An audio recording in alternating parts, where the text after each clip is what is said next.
Yep. Inside, I want to kill myself. We are on an 0-7 run over the last 2 days. After tonight was just complete bullshit.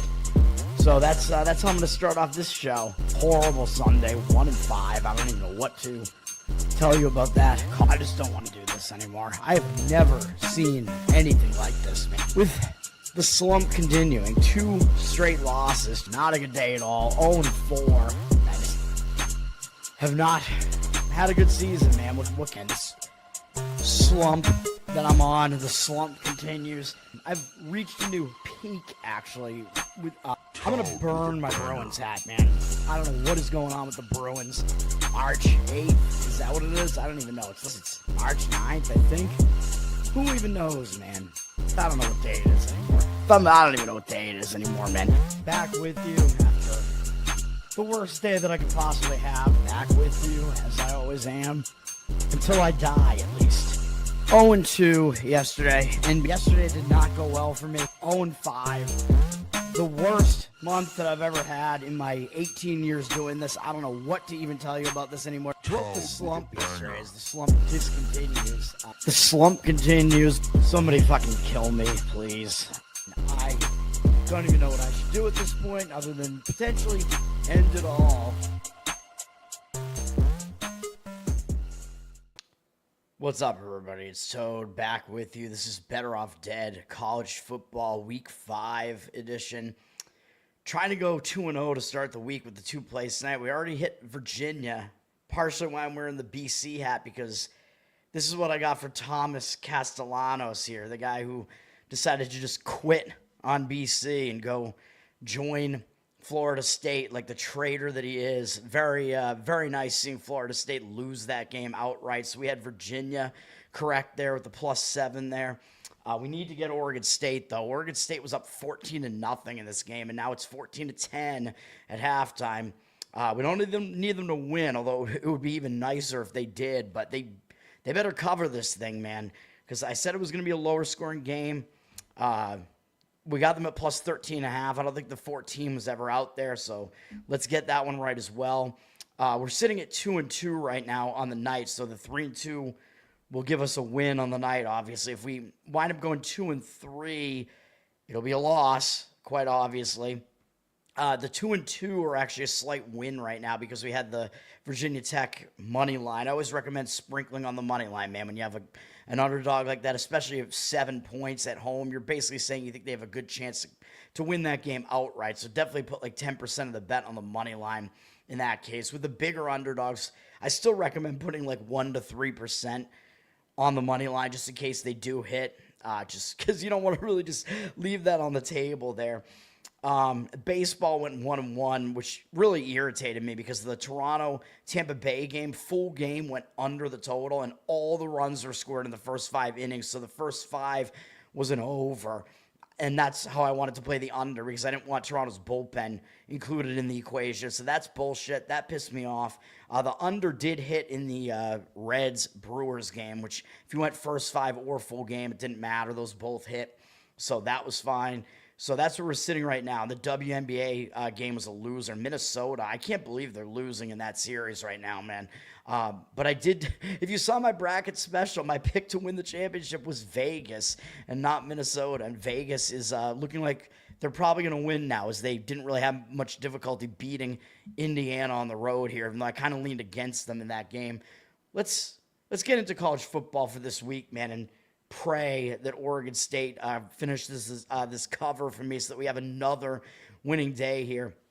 I actually have the Arizona State game on right now because it's about to go into overtime probably. I told you guys I leaned to Arizona State in that game. They've been pretty much losing the whole game. I think it's been a close game the whole way. They tied it up. It looks like they do have the ball late in the game, so I'm going to potentially be distracted here just because I kind of want to see what happens. But let's get into Saturday, man. I'm going to try to just hit the big games. Obviously, I'll hit all the ranked versus ranked matchups. I'll hit some of the other ones, too, that are close to being ranked matchups, and maybe some of the other ones that I just find interesting. Nate, what's up, man? Thanks for hanging out. Illinois +7. No, actually. But I will talk about that game. If you know how I handicap, there's probably one play that I have that's pretty obvious. I'm going to have 4 plays, and I'll talk about the plays that I considered that were like on the short list if I remember what they are, because there were like 2 or 3 other ones that I was like pretty close. So I will try to remember those. Charles, what's up, man? Thanks for hanging out. So you know me, I start by hitting all the ranked versus ranked matchups, ones that are not my actual plays. Then I will do any of the other ones, plus like the ones that almost made plays for me, and then I will go to my best bets at the end. Let's get into it, man. The breakdown. This video is always like 2 hours long, man. I hope it's not going to be this time, because I'm in the middle of rewatching The Departed right now. And by the way, that movie, The Departed, because it's about to leave Netflix. Although people are like, dude, you should like torrent everything. I'm like, I don't want to incriminate myself, but I do everything, man. It's just, if it's on Netflix, I'll watch it on there just to give the movie some props, you know, especially a movie like that I know is good. And it's all Boston, you know. Dude, I didn't realize how base that movie is. Like, there's so much, like, slurring and, like, and just crude shit and, like, harassment and stuff in the movie. I'm like, man, this movie's way more base than I remembered it being. I think it just seemed normal back in the day. Boston Toad, yeah. If I could turn it on, I don't know. All right, Georgia Tech, number 16, undefeated, 4-0, going to Wake Forest, which is going to be on ESPN at noon. Pretty interesting game, really, man. Georgia Tech, they're not, they are a pretty big favorite here. I told you guys to start the, I don't know what I was even going to say, but I told you guys in my season preview that I liked Georgia Tech to potentially fight for winning the ACC this year, man, because Haynes King coming back. I mean, I constantly mention him. I have a man crush on him, obviously, because I just think he's a solid quarterback, and they kind of fly under the radar. But Georgia Tech, maybe not really under the radar anymore here after they beat Clemson, whatever, but they are coming off following that up with a win over Temple as well, where I think they covered that number 2 probably. Oh, no, they didn't, actually. They were 24.5-point favorites. So they did not cover. They only won by 21. What's wrong with you, Georgia Tech? Now, they are going to Wake Forest here. They're going on the road. The only road game they've had all season so far was their opener against Colorado. So, to me, it's not like the easiest spot for Georgia Tech. And they do have Virginia Tech up next, excuse me. But that's after a bye. But, I mean, that could be... normally I would say that might be cause for a look ahead, because Wake Forest is really just kind of at the bottom of the ACC, so they're kind of a team that you tend to overlook, but I don't know. I mean, maybe not necessarily in this spot, but I do think this spot does set up better for Wake Forest anyway, because they are coming out of a bye. And, you know, I talk about this. When a team goes into a bye on a bad note, which I think they did. I mean, they lost the game to NC State, and I liked Wake Forest to cover the spread in that game. I think they were like a 7.5-point underdog or something. And they were winning the game by multiple scores early, and they were still winning, I think, 24-14, and then they never scored again in the game. So Wake put up a decent performance in that game and then just fell completely flat after that. But when a team loses like that, they go into a bye.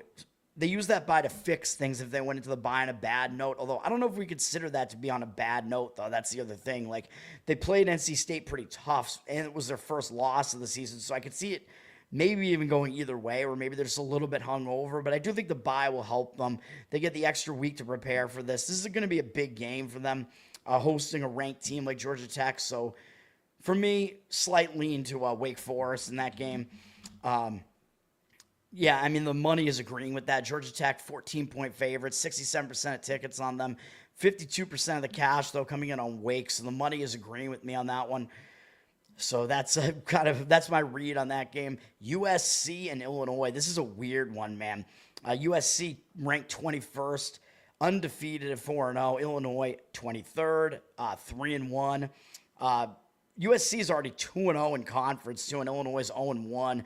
USC, I believe they've played the more difficult schedule so far. Well, I don't know, actually. Maybe not, because Illinois played Indiana, but USC did play Michigan State, I guess, last week. So I don't know. Actually, maybe, yeah, Illinois, I guess, has played the more difficult schedule. I thought USC had, but USC, they're putting up a lot of offense, man, with Maeva at quarterback, which I think was he was the guy who was on UNLV, right? Yeah, I remember that a couple years ago. Yeah, he had a big year for UNLV a couple years ago.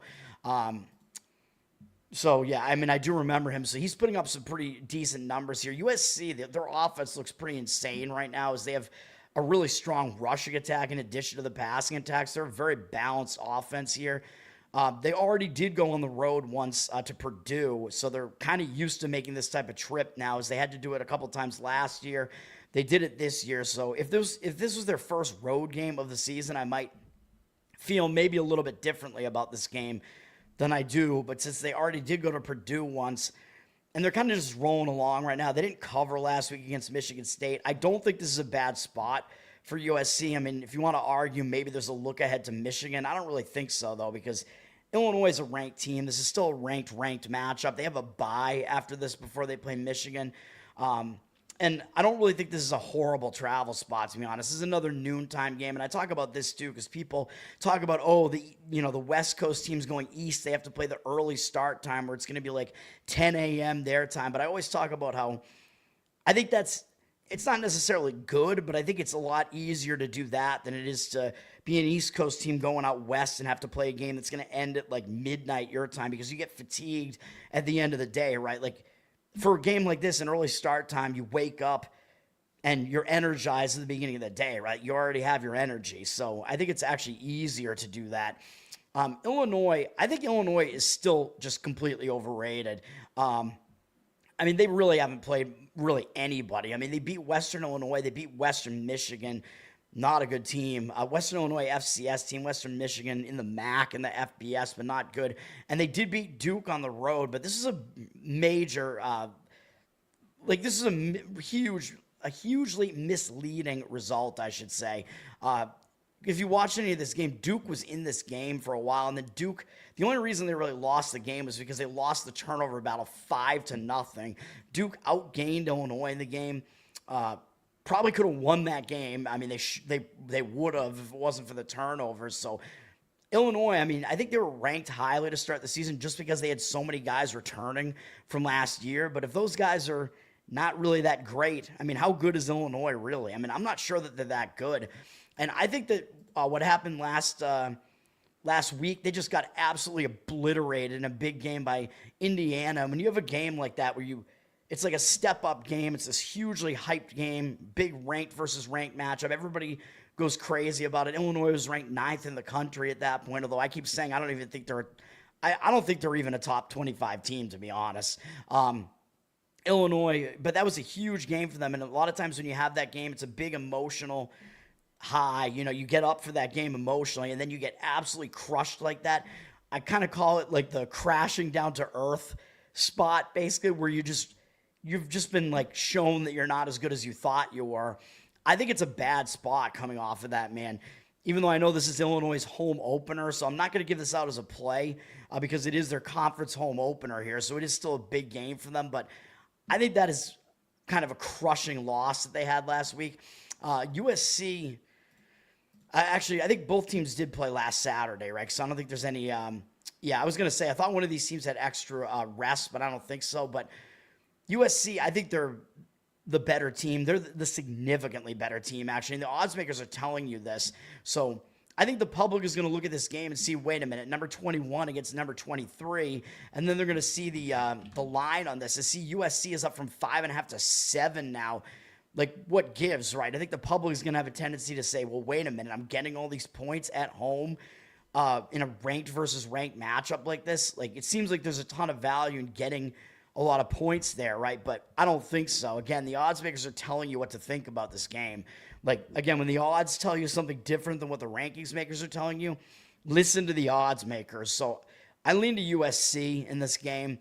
The number did go up to 7, but if you can find it at a 6.5 still, I mean, that's probably what I would try to get it at less than 7 if you want to lay the points with USC, which I think they are the right side. But that money is coming in on them, so the number keeps going up. 62% of tickets, 70% of the cash on USC. So they're a little bit public just because they've looked better than Illinois, just because of Illinois. Really, it's just because of Illinois getting destroyed last week is the only reason why. And yes, you're right. A lot of times I'll look at a team. When a team gets destroyed the previous week, I'll actually want to play on that team. But in this case, I do not want to for all the reasons that I just said. USC would be my lean in that game, especially if it's still at below 7 at 6.5. Notre Dame at Arkansas. We're still in the noon slate here. Notre Dame ranked 22nd in the country. I think Notre Dame is underranked, and I actually think USC is too. USC, just to finish my thought on that, USC has a really, really good offense. Like, probably one of the best offenses in college football right now if you look at what their numbers are. So I know they haven't really played good teams yet, but that offense is something. And the fact that Illinois just got shredded by Indiana, USC's offense might actually be better than Indiana. So I'm not saying they're going to put up 60 points or whatever, but I don't think Illinois is going to be able to stop USC's offense, man. Notre Dame, at Arkansas. This is a big game. Notre Dame is a road favorite here. I think Notre Dame is underranked because they lost the first 2 games of the season, but they lost to Miami and Texas A&M, and we know those teams are pretty good.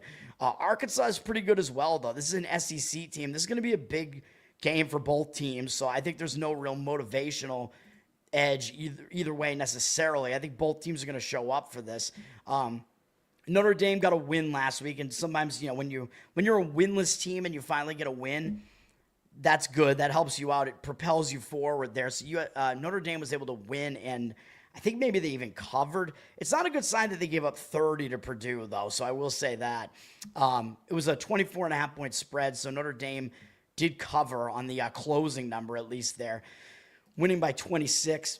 But when a team gets their first win of the season, that can get that monkey off their back, you know what I mean? And then that can help give them momentum moving forward. So that is helpful to Notre Dame, but I'm starting to worry about this Notre Dame defense, man. What is going on? This was a solid defense last year, and they gave up 41 to Texas A&M. I know Texas A&M is a pretty good offense, but they gave up 30 to Purdue. I mean, Purdue is not a good offense. What is going on here? So I worry about this Notre Dame defense now, man. Even though, they did win, I still think Notre Dame is better than what their ranking indicates. I still think they're good, but maybe it's time to worry a little bit. I mean, their offense can still move the ball. They can still run the ball. They're still doing their thing. They're a physical defense or physical team, but I think this defense might be taking a step back this year. Now, they do have to go to Arkansas. It is tough to have to go play an SEC team on the road. That's not easy to do, and Arkansas is going to get up for this. And actually, I might take it back a little bit as far as the motivation is concerned. Arkansas might have a little bit of extra motivation here because this is their biggest home game so far. Their only FBS home game so far was that easy win against Arkansas State. Barely an FBS team. And now they're coming off losing to Memphis. You remember I gave out Memphis on the show last week because I said it was a bad spot for Arkansas. They had just played Ole Miss really close in their first SEC game of the year, big game, and they had this Notre Dame game coming up next. So I think it was a total flat spot for Arkansas last week, which is why I went with Memphis. Memphis actually fell behind in that game, 28-10, I think, and they came back and won the game anyway. So pretty ugly loss for Arkansas there. And a lot of times when a team is a favorite like that and they lose to an inferior team like that, again, in this case, it was because it was a flat spot. So you can kind of explain why they lost that game. But because they did lose that game, they'll also be refocused. But already they were going to be focused on this game. I think part of the reason they played poorly at the end of that game was because they probably thought they had the game in the bag and they were already starting to look ahead to Notre Dame. So I think because they lost that game, it's going to add extra focus to them. I think they're going to be getting drilled during the week off here. So I do like Arkansas in this game to cover the spread. I had said after Notre Dame was 0-2, I said Notre Dame was going to win 4 of the next 5 games, but I said the one they were going to lose was this game to Arkansas. And I still think that, even though Notre Dame is the favorite, they're down from 6 to 4.5 here. So the money is coming in on the Arkansas side, 71% of tickets, only 61% of cash on Notre Dame. So the public, they see Notre Dame win a game and put up 56 points. Now they're just back on the Notre Dame train. They see Notre Dame with a ranking next to them. And I still think Notre Dame is better than the 22nd best team. I still think they're somewhere around maybe the 10th best team in the nation until we see them struggle further, I guess. But this is not an easy game, man, to have to go to Arkansas. Arkansas, they're pretty under the radar. They're a decent SEC team. They pulled off some decent upsets last year too. They were pretty competitive against some of the best SEC teams last year too. I think they beat Tennessee last year. They had some other pretty big games. So this Arkansas team is definitely not bad. I think probably you're looking at Arkansas having the better quarterback, I would say, at least though Notre Dame is rolling with Carr. I mean, he's still new to this, so it's probably going to be a pretty difficult spot. I know he had to play at Miami already, but Arkansas is also a different story there. Arkansas is going to hit you with probably some better defense there because it's an SEC defense. So those are my feelings on that game. Utah State at Vandy. I know Utah State's 3-1, but I don't think they've really played anybody. Vandy is ranked and maybe overranked. Yeah, Utah State, the only good team they really played was Texas A&M, and they lost that game. Although they didn't do too badly in that game, they covered. But I think Texas A&M kind of just took their foot off the gas. I think Texas A&M put their backups in late in that game, so Utah State kind of scored garbage time late in the game to make the score more cosmetic. Utah State, this is a big game for them because they're having to play an SEC team. They did already travel to Texas A&M, so they're kind of used to having to travel in this direction now, having to go to Vandy here. Vandy is good. I don't know if they're deserving of an 18th ranking in the entire country, though, but they still got Pavia there. He's doing his thing. Their rushing attack hasn't really been that good, though. Pavia, dual-threat quarterback, though. But Vandy, I mean, what do we take away from what Vandy's done so far? Like, they beat Virginia Tech, and Virginia Tech fired their coach like a week after that, basically, or 2 weeks after that because they were playing so poorly. And they beat South Carolina, who, as we can see, is not really that good. I gave out Vandy in that game. That was one of my plays that week. And Sellers, he runs South Carolina's offense. He's their only good offensive player, basically. He went down in that game to injury, too, like halfway through the game. So I don't really know if we know how good Vandy really is. And they have a big game up next week, man, against Alabama. This is an out-of-conference game. This is a much bigger game for Utah State. So I would lean to Utah State plus the points in this game. That would be what I would do here.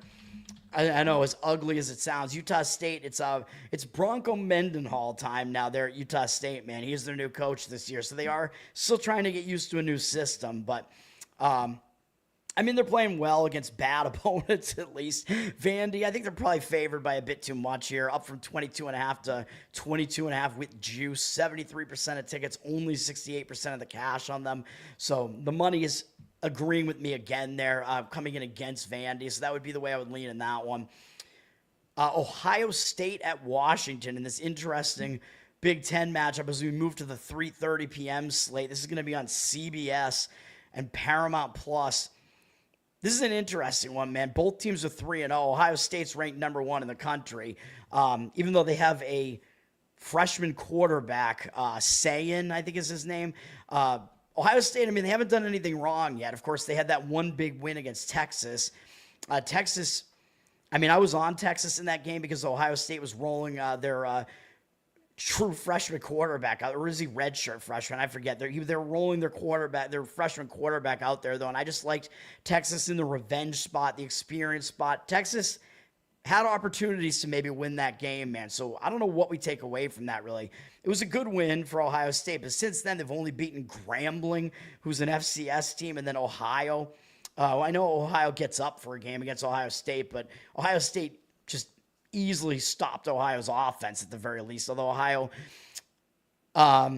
State didn't put up that many points against them. I believe Ohio covered the spread. I think Ohio State was favored by over 30 in that game, and they didn't win by that much.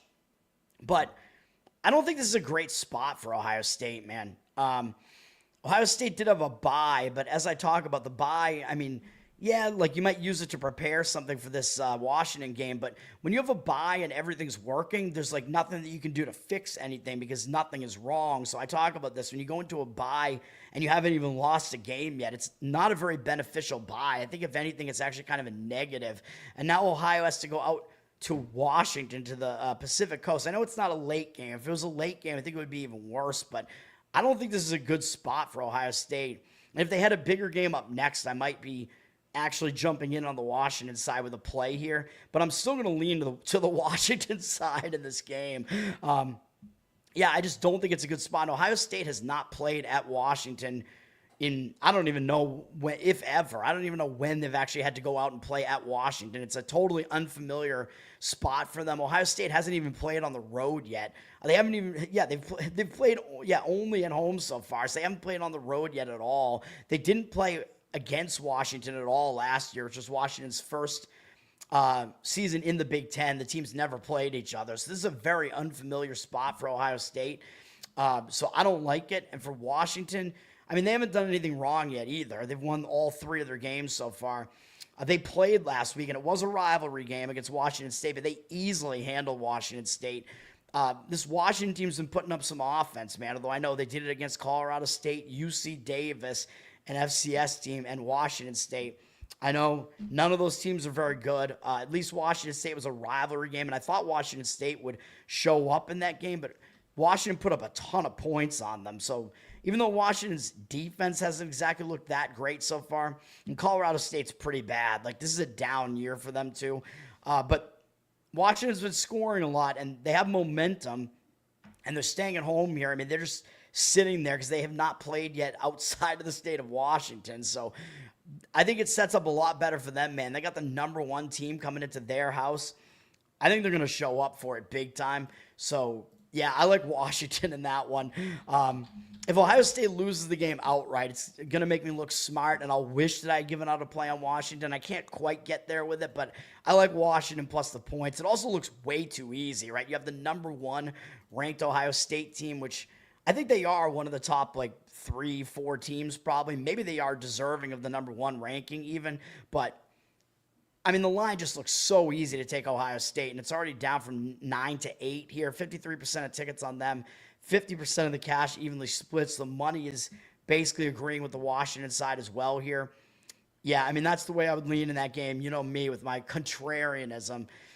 So that's the way I lean in that one. LSU and Ole Miss, 3:30 p.m. Eastern, ABC. Huge SEC matchup here. LSU 4th in the country as far as the ranking is concerned. Ole Miss 13th. Both teams are 4-0. LSU 1-0 in the SEC. Ole Miss 2-0 already in the SEC, at least according to this. So ESPN seems to get some of these conference records wrong, though. Looks like the whatever the game was, Arizona State ended. I don't know who won the game, but anyway, this is a big game, man. And there are some weird storylines going on in this game. I mean, it is revenge for Ole Miss because they lost at LSU last year. But, I mean, Ole Miss, of course, they have some different personnel now. Jackson Dart played in that game last year, and Dart, I believe, beat LSU the year before that at this stadium at Ole Miss. It was a high-scoring game 2 years ago. Ole Miss beat LSU, which was Dart against Daniels, I'm pretty sure. JD against JD. Jaden Daniels against Jackson Dart. Last year, it was Nussmeier, I believe, who is the quarterback for LSU now, against Dart last year, I believe, was the matchup. And LSU won a close game at LSU, so it is revenge for Ole Miss. But, I mean, both teams are going to be motivated here, so I don't know if these storylines really matter. But the biggest storyline, if you haven't heard, is that Lane Kiffin, who is Ole Miss's coach, his daughter is now dating one of the linebackers on LSU, one of the what are they? The Weeks brothers, West Weeks probably. It's probably him. I forget which one, but the best player on LSU's defense, whichever Weeks brother the dude is, he is banging Lane Kiffin's daughter. So does that set up an extra form of motivation for Ole Miss? I don't know. Is the team gonna get up for their coach to be like, fuck that? I don't know, man. I mean, it's just so hilarious because you also had that story last year or 2 years ago where some chick came forward and said that some unnamed SEC coach was in her DMs or whatever, hitting on her, and everybody was like, it's Lane Kiffin. And I'm like, yeah, probably. There's so many weird storylines going on here, man, but I don't know if that's even going to matter as far as this game is concerned. It's just a hilarious storyline. It might add some motivation to Ole Miss. I don't know. This game is also interesting because LSU, all of a sudden, after their defense has been terrible the last couple of years, their defense is actually good this year, and their offense is taking a step back. It makes no sense. I mean, they brought back Nussmeier, he's the Heisman, candidate, whatever. I don't know if he is now.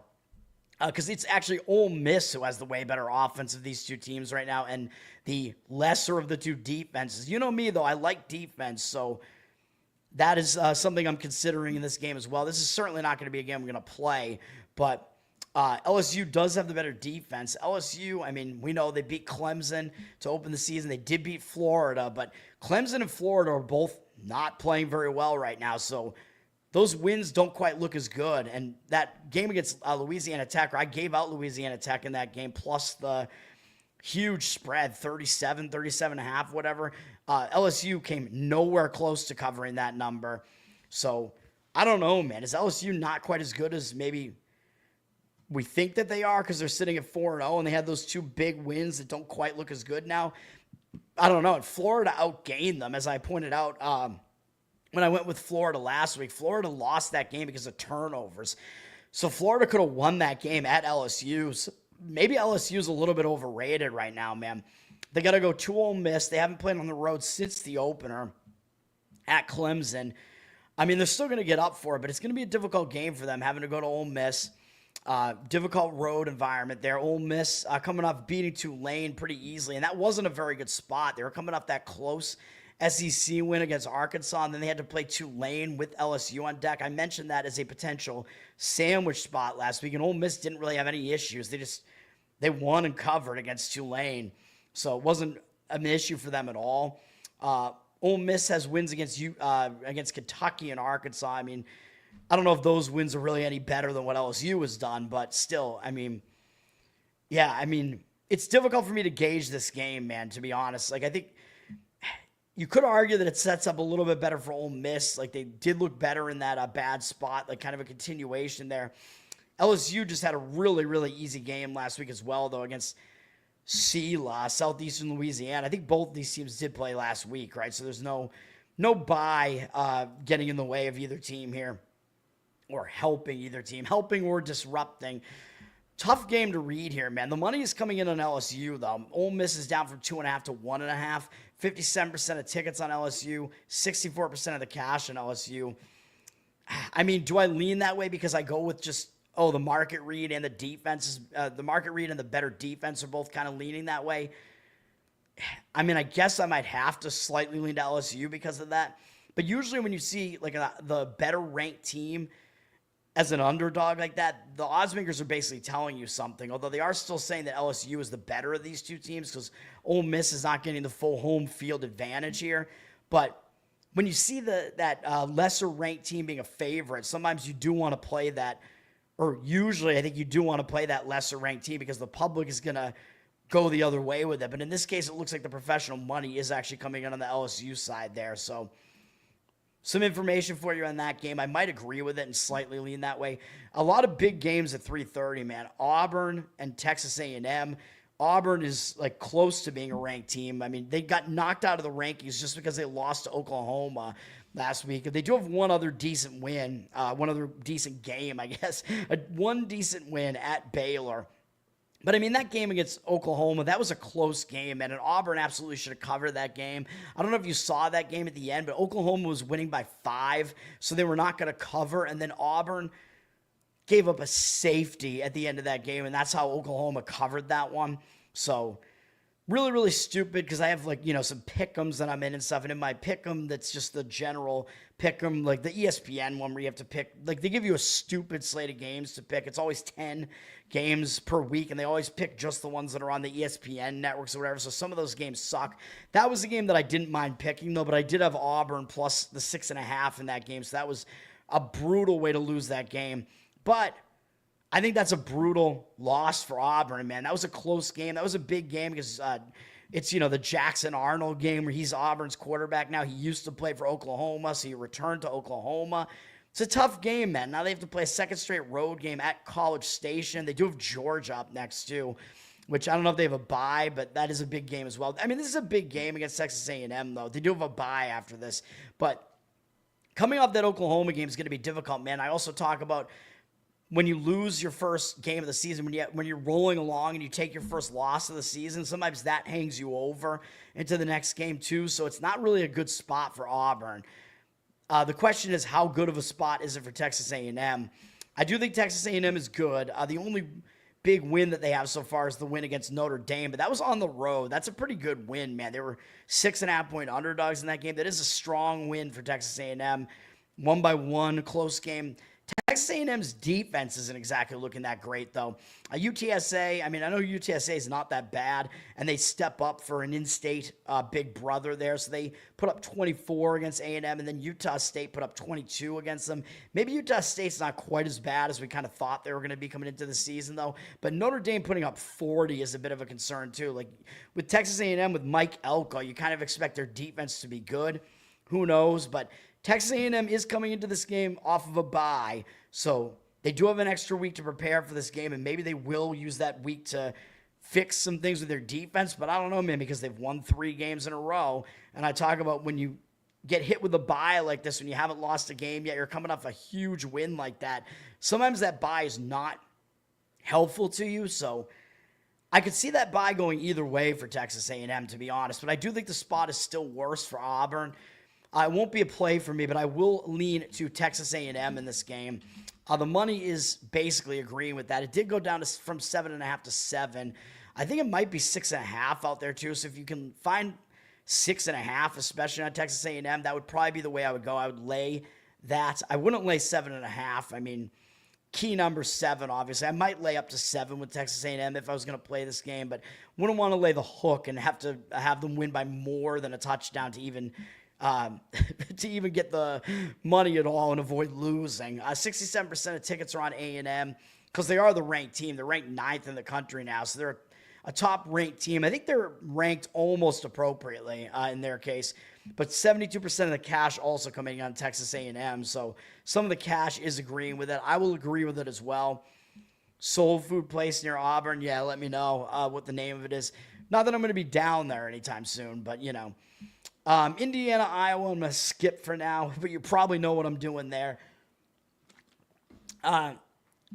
SEC Network at 4:15 p.m. Eastern. We have Tennessee ranked 15th in the country, a one-loss team with their only loss being to Georgia, which there's no real shame in that, going up against Mississippi State, who is 4-0.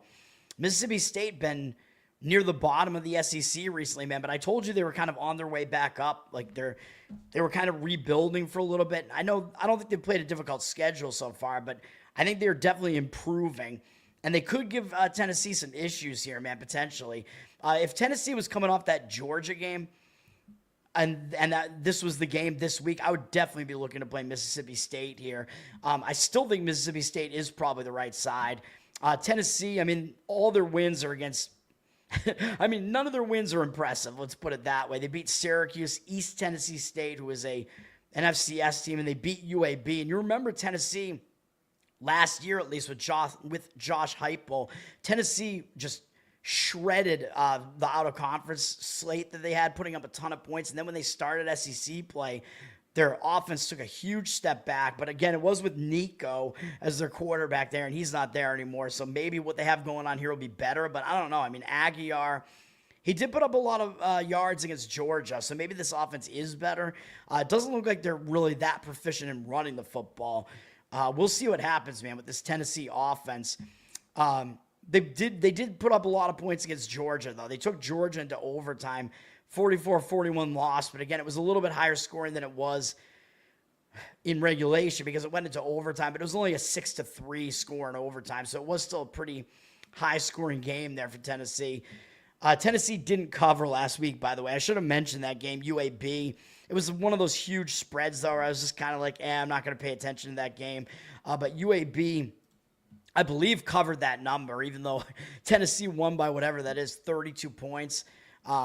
Yeah, they were 38.5-point favorites. So Tennessee, I mean, coming off that Georgia game, obviously you can't blame them for not covering the spread in that game. And they had another SEC game up next. But I think this is still going to be difficult for Tennessee because this is their first true road game of the entire season. They played a neutral site game against Syracuse, but this is going to be their first true road test of the season, man. So it's not going to be easy. Mississippi State, really pretty strong home field advantage, man. If you are unfamiliar with the Mississippi State home advantage there, they have cowbells. That's what they do. They ring a lot of cowbells at Mississippi State. Mississippi State, their one big win was against Arizona State, who was ranked at the time 12th, who I think they've slipped out of the rankings. Decent win, though. I mean, Mississippi State was a home underdog in that game, and they won. So not a terrible win. They were able to win on the road at Southern Miss, and Southern Miss isn't that bad. I mean, they're Marshall, basically, from last year, who was pretty decent last year. Marshall, like, all their guys went to Southern Miss this year. And then Northern Illinois is actually not that bad of a MAC team.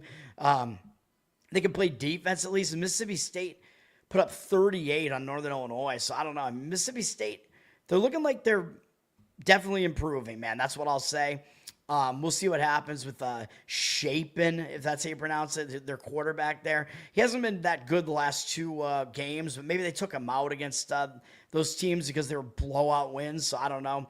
But I think he's been around for a while. And I think he was hurt last year, too, actually, Shapen. I think he's been with Mississippi State for a while, but he got hurt last year. So he was out for like a huge portion of the season. But he is back. So, yeah, I like Mississippi State in that game. Not a play for me, but I will lean that way. Tennessee down from 9.5 to 7.5. So the money is coming in on the Mississippi State side. If you want Mississippi State, I would say you got to take at least the +7 with them, preferably the 7.5. Get, over a touchdown there. 69% of tickets on Tennessee, 62% of the cash, though, on Mississippi State. So that is the way that I will lean. Cole doesn't live in a double wide anymore. He has a house now. Back in shape. Yeah, that's right. Shapen, exactly. He's no longer misshapen. That's right. Mississippi State is no longer misshapen. There you go. And then we jump to the night slate here. ESPN's got Arizona at Iowa State in this Big 12 matchup. Iowa State's ranked 14th in the country. They're 4-0. Arizona's undefeated at 3-0. Yeah, it's a big game for both teams here, man. Iowa State, we don't know how impressive Iowa State is at this point. I mean, they won that game at Dublin, and I think they probably should have lost the game. I mean, not just because I gave out Kansas State as a play there, but Kansas State, I think, outgained Iowa State in that game, and it was kind of just some turnovers that kind of led to Kansas State's demise there. I know Iowa State was in a really bad spot coming home from that with Iowa up next, and they still crushed South Dakota, and that was one of my losers, so that was bad. Iowa State did get the win against Iowa, so that was a big win. Last week, not impressive, though, Iowa State, but it was their first road game, so you remember, or maybe that was that 2 weeks ago now? Let me see. I think it was. Yeah, it was 2 weeks ago.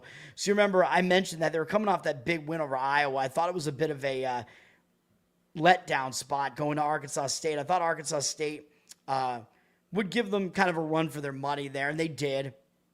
So Iowa State didn't look very impressive there. Iowa State's offense really hasn't been very impressive, though. Becht, their quarterback who returned from last year, he lost like his top two wide receivers from last year. He has not put up very impressive numbers so far, man. Against the two FBS teams that he faced, he didn't even reach 200 yards passing in either of those against Kansas State and Iowa. Kansas State, their defense is still all right, although their secondary isn't really that good, I don't think. And Iowa does have a good defense, so he didn't do well against Iowa, but that was kind of expected. But still, he struggled, man. Yeah, I know Arizona's not really that good defensively, but Iowa State, I mean, I don't think they're as good as their ranking tells you, at least. I don't think they're the 14th best team in the country. I'm not even sure that they're one of the top 25 teams, to be honest. I think they might be somewhere around like 30, like if the odds makers and the power ratings guys were to tell you where they actually are.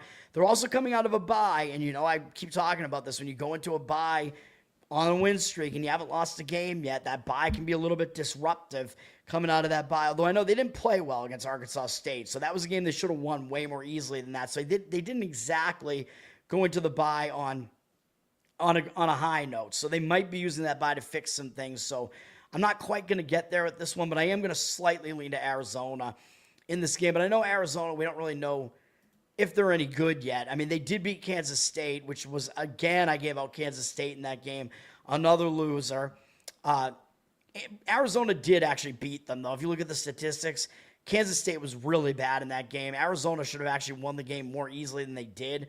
So there is that. But Arizona actually went into a bye as well. So the bye is actually pretty much the same for both teams. Just Arizona has an additional day off because they played on Friday. So both teams are actually coming out of byes here. So, and both teams are undefeated. So both teams that bye could be a little bit disruptive. Although for Arizona, they went into it on a higher note because they won that primetime game against Kansas State. So the spot isn't really very good for Arizona either. And it is their first road game of the season. So that makes it a little bit more difficult too. So I'm not going to get there with this one, man. I can't do it. But I do think just generally Iowa State is a little bit overrated. So, and the money is agreeing with me on that with Arizona, but you could have gotten 7 earlier in the week, although I think it was very briefly out there. I think it was mostly 6.5 a couple days ago, but it's all the way down to 4.5 with Iowa State being the favorite. 62% of tickets on them, 64% of the cash, though, coming in on the Arizona side. So I will agree with the market read in that one as well towards Arizona, but it's not a totally strong opinion of mine. I have heard some professional opinions on the Arizona side in that game, though. So do with that information what you will, I guess. Arizona, we still don't really know what they are yet. And if you looked at when I ran down their schedule there, their quarterback actually hasn't been that impressive in those games either. So something to just keep in mind there that neither of those offenses are that impressive this year, which is probably why we have a pretty low total here, down from 49 to 48.5. But again, I talk about when the total is low, that means the points are more valuable. So you do want to look towards taking the points a lot of times in games like that with low totals. Number 6, Oregon at number 3, Penn State. Huge Big Ten matchup here, which is going to be on NBC and Peacock at 7:30 p.m. Eastern. This is a big one, man. Oregon's undefeated at 4-0. Penn State undefeated at 3-0. Oregon, I mean, they don't really have any impressive wins yet, although they've been putting up some decent offense. Their best win, I guess, is their road win against Northwestern, which is not saying a lot because Northwestern has not really done anything good since they fired Pat Fitzgerald. I think the year that they fired him, they actually finished the season really well, but since then they have not been good. That was a road game, though, for Oregon, and I think Oregon didn't cover that game, but yeah, I mean, not exactly an impressive performance from Oregon in that game. They followed it up beating Oregon State soundly, though, last week, but still, how good is Oregon? I don't really know. I mean, it actually seems like Oregon might have an improved defense this year because I think they were way more offensive than defensive last year because that's kind of what they do. That's where they come from the old Pac-12, which is always more like finesse than physicality. So I was saying going to the Big Ten could, be a struggle for teams like that, but Oregon's adapted pretty well. I mean, we know they made the playoff last year, but they didn't do well against Ohio State, obviously in the Rose Bowl, which was one of my plays that I gave out at the early part of the year this year.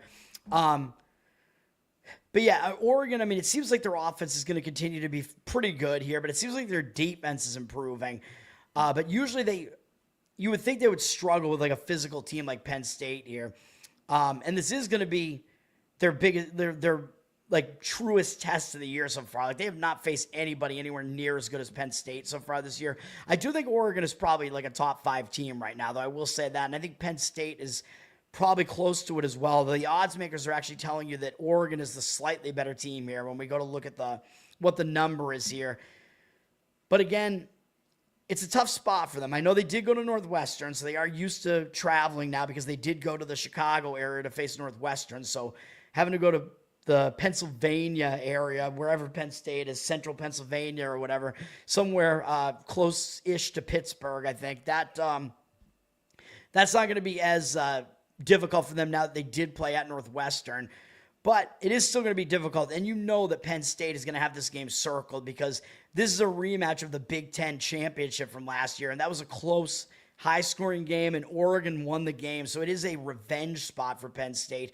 And it's one of the spots where revenge matters more because that was the Big Ten title game, man. So that was a big game. The teams never matched up in the playoffs, though, and Penn State did actually make it further in the playoffs, right? Like they made it to the semifinals, I believe, and lost to Notre Dame in the semifinals. So Penn State did actually outlast Oregon in the playoffs there. But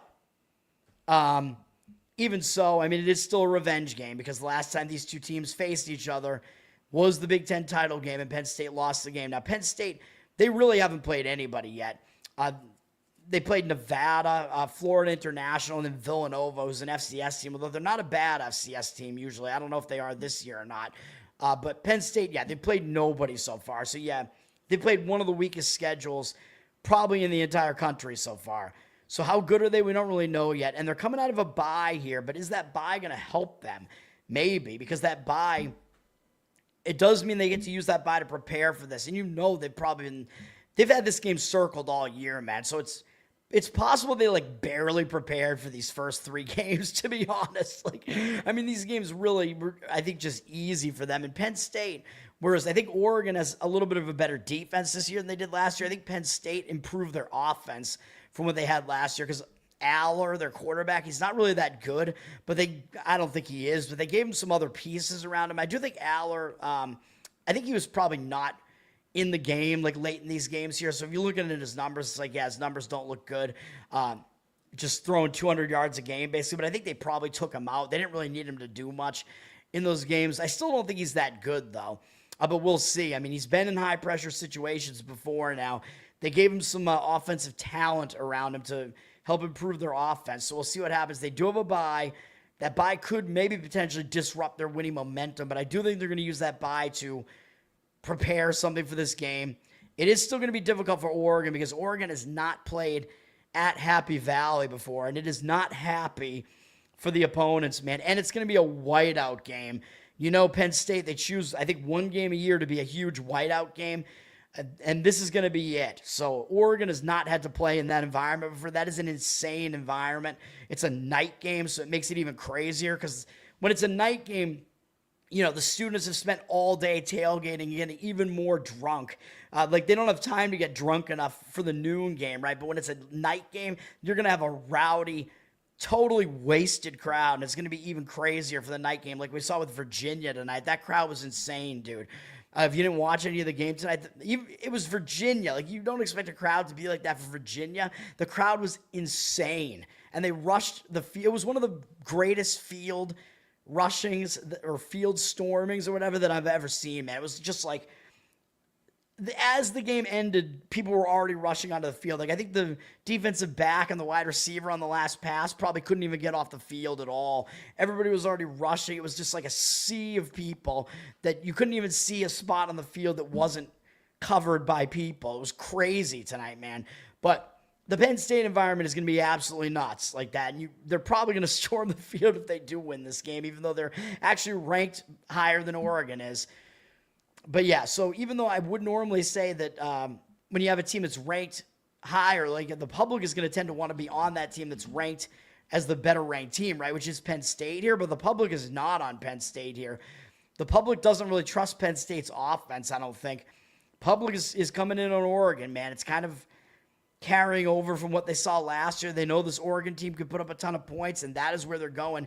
67% of the tickets and only 60% of the cash on Oregon. And I talk about this. When you see a road team that's getting the public action like this, and they're a road underdog and they're public like that, you want to look towards the home team, man. You want to look to that favorite because you're getting a solid team, and the public doesn't want them, so that's pretty good. Penn State is up from 3 to 3.5, though. I don't think you're going to find the 3 anymore, so obviously if you wanted to lay Penn State at the best number, you had to lay the 3. Maybe it'll come back down a little bit tomorrow because Oregon is public, but I don't know. Right now it's sitting at 3.5 with juice. I would probably still lay it, though. Penn State at 3.5. Maybe even a 4. I know 3 is a lot better because it's the key number, and then if they win by exactly a field goal to push, so that would be a little bit better, but I still lean that way. I think Penn State does get this game. Big revenge spot for them coming out of a bye. Very hostile environment. Yeah, that's the way I would lean in that game. You wouldn't have wanted to be there. Yeah, well, you might get crushed by the crowd, I guess. 7:30 on ABC, and you guys can check me if I'm wrong, but this might be the ESPN Game Day game because it is ABC. It's Alabama and Georgia. Probably that's the Game Day game, right? Because it's such a huge matchup.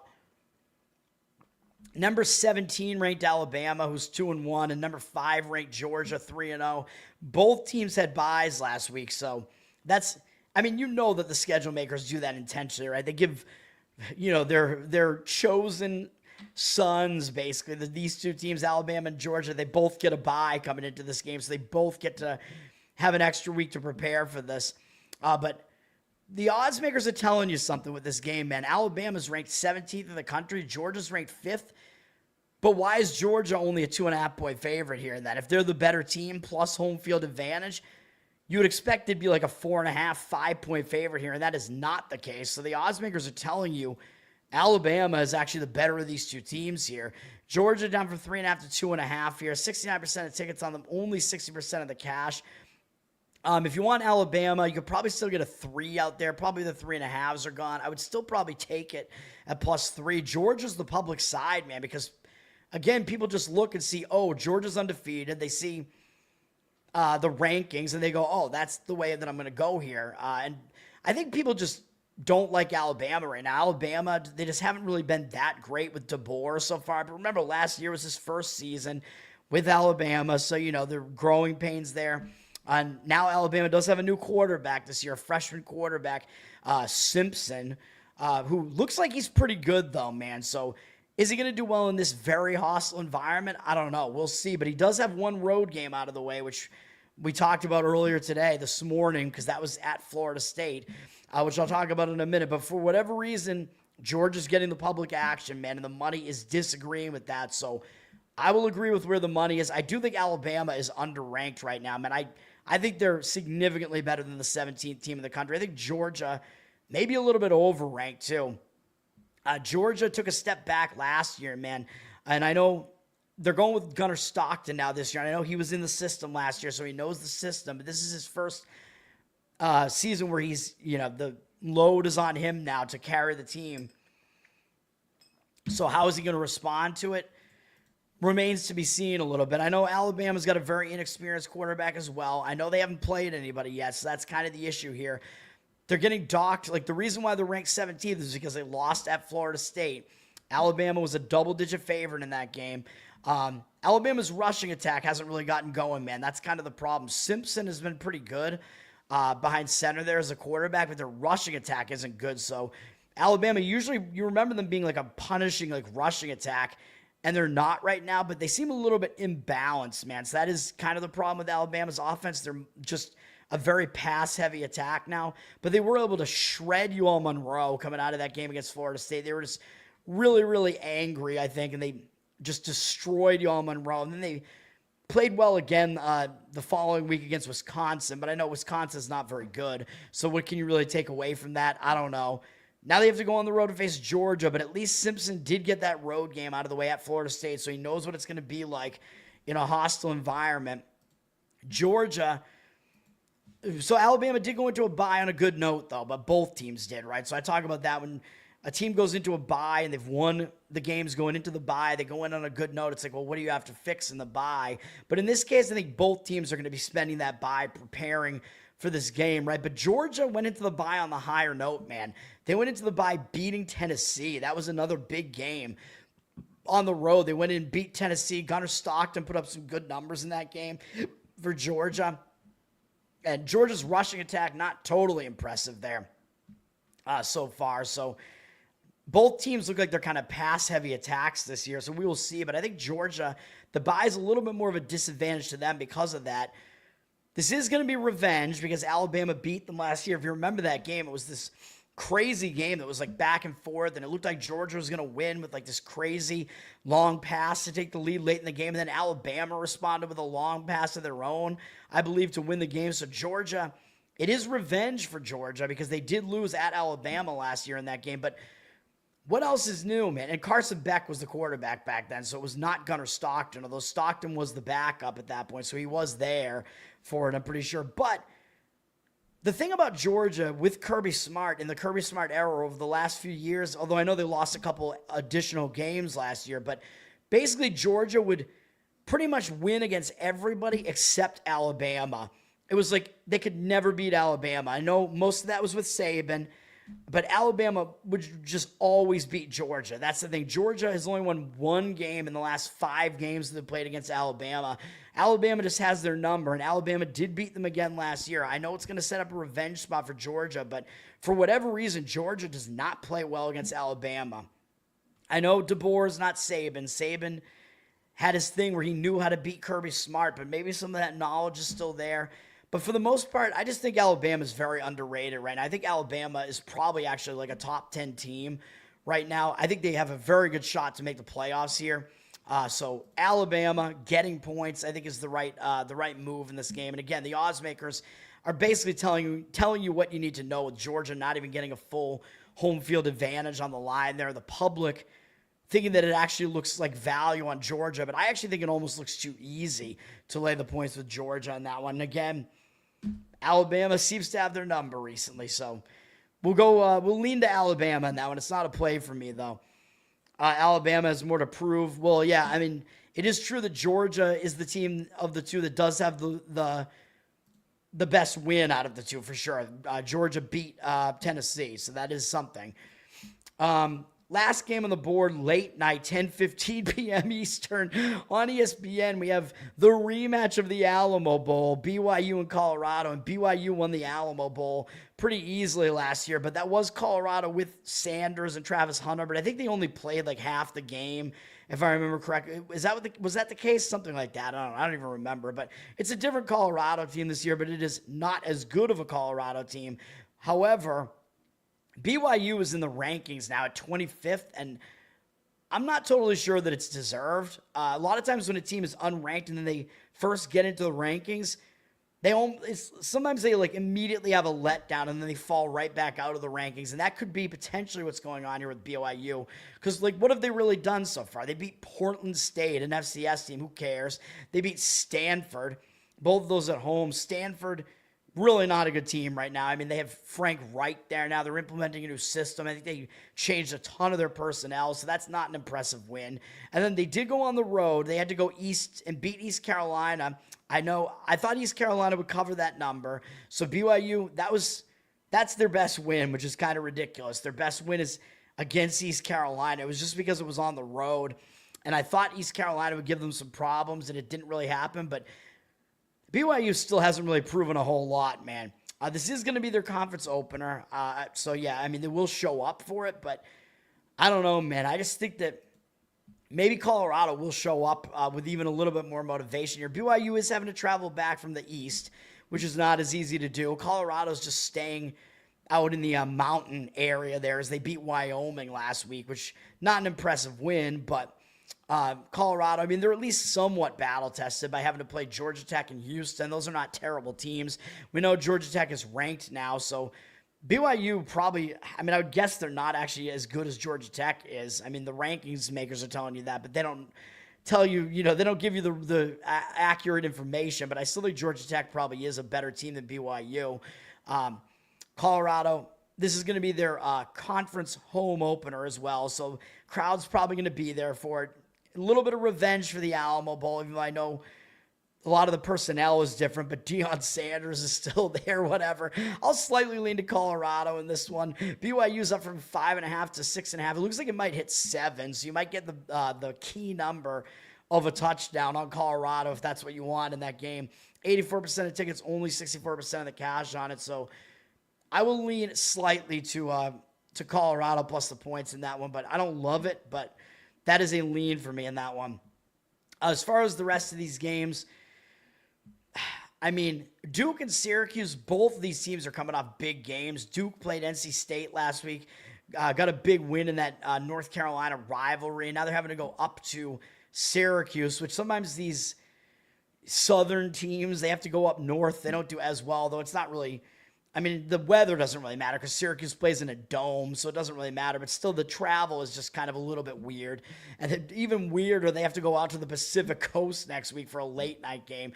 So that's even worse. But Duke could be in a little bit of a letdown spot there. The problem is Syracuse is also going to be in a letdown spot because they just went to Clemson and beat them on the road. I don't know what that was. I have no idea what's going on with Clemson, man. A team that made the playoffs last year and they returned all their players and they just look like ass this year. They couldn't even beat Syracuse at home. And this Syracuse team doesn't have McCord, who they had last year, which was like the one reason why Syracuse was good last year. That's just crazy. So I think Syracuse is actually even in the bigger letdown spot here, man. That was a ridiculous upset win. So both teams are in bad spots, but I think Syracuse is in the worst spot, and Duke is actually laying points on the road at Syracuse. It's just kind of ridiculous to see. And people are going to see Duke is 2-2, Syracuse is 3-1, and think, well, wait a minute. Syracuse, how do they have the better record? And they're getting points at home. Well, the odds makers are telling you Syracuse sucks. Like, they're bad enough that Duke is that much of a favorite on the road. So I would lean to Duke in this game, but I don't really want to touch it, with Duke also being in somewhat of a letdown spot. But I do think Syracuse is in the worst letdown spot, and they're not as good as their record looks. I mean, one of their wins, they almost lost at home to UConn, so how good is Syracuse really? They should have lost, probably. 58% of tickets on Syracuse, 52% of the tickets on Duke. So, yeah. BYU Magic underwear, yeah, for the Mormons, that's true. They're not allowed to have sex. The chastity underwear. Syracuse lost their QB, did they? Who was their quarterback even? I don't even know. I don't know. Well, I talk about the injured player theory, but I don't know how much that even matters. Let me see. It was Angeli. Did he go out? Or Angeli, did he go out in the game against Clemson? Let me see.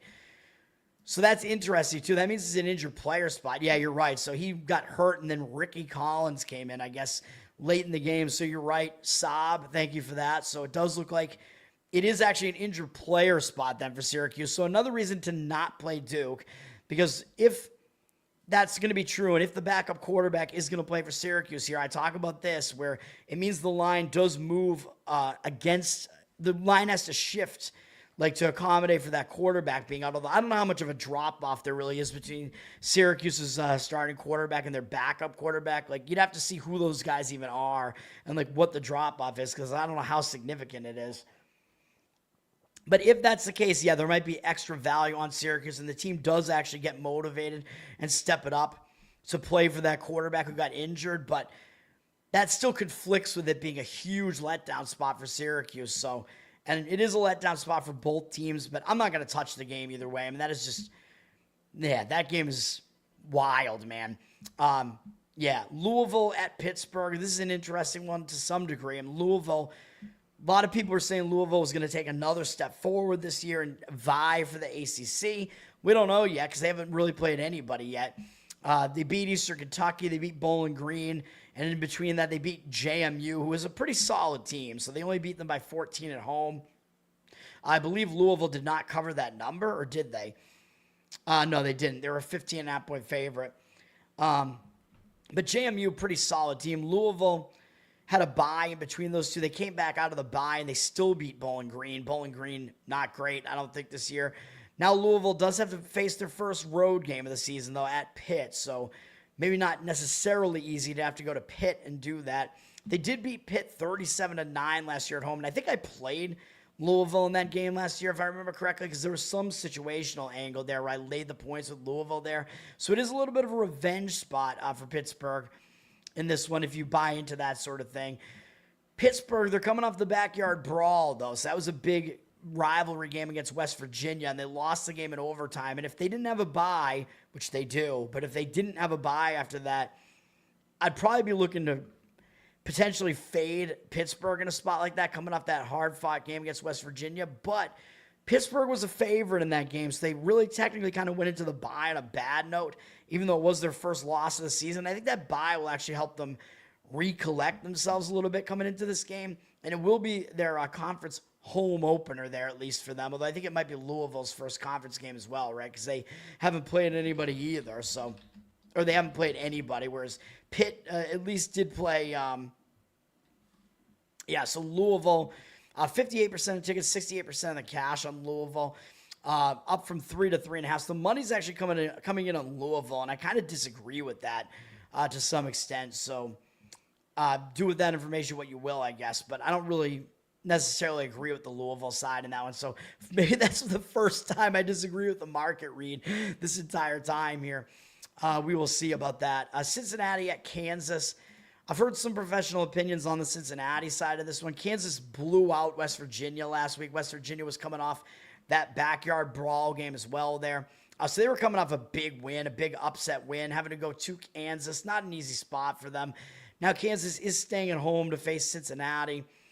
Kansas, they have UCF up next. I mean, not necessarily a game they're really going to be looking ahead to. Cincinnati, coming in. I believe they're coming off of a bye. So they went to a bye, I mean, I guess on a high note, though, because they won 2 games in a row, crushing Northwestern State and putting up 70 against them to go into a bye. So sometimes when that does happen, there's not really a whole lot yet you can fix going into the bye on the high note like that. Although they do have an extra week to prepare for Kansas, so there is that. But I'd like it more if they went into the bye on a bad note there.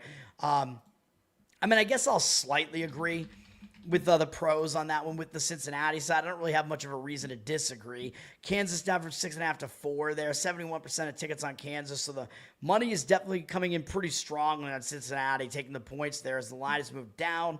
61% of the cash on Cincinnati. So a little bit of information on that game for you too. Sicko type plays. I mean, what do we mean? What do you mean sicko? My plays are sickening. Like nobody likes them because they're all. I go contrarian a lot, man.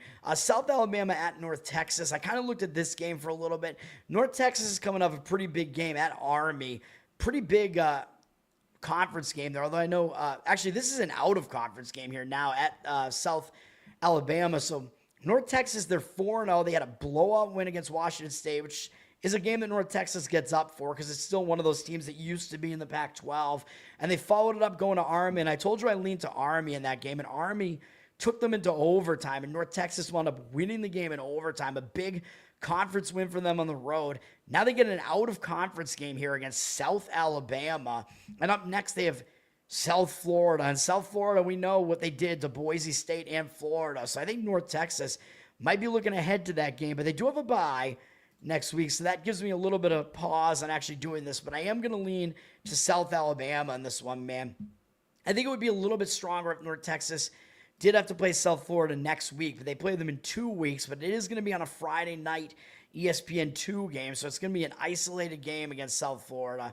So still a bit of a look ahead there. For South Alabama, they had an ugly, ugly game last week. And you remember, I believe I talked about that game, and I said I leaned to Coastal Carolina in that game.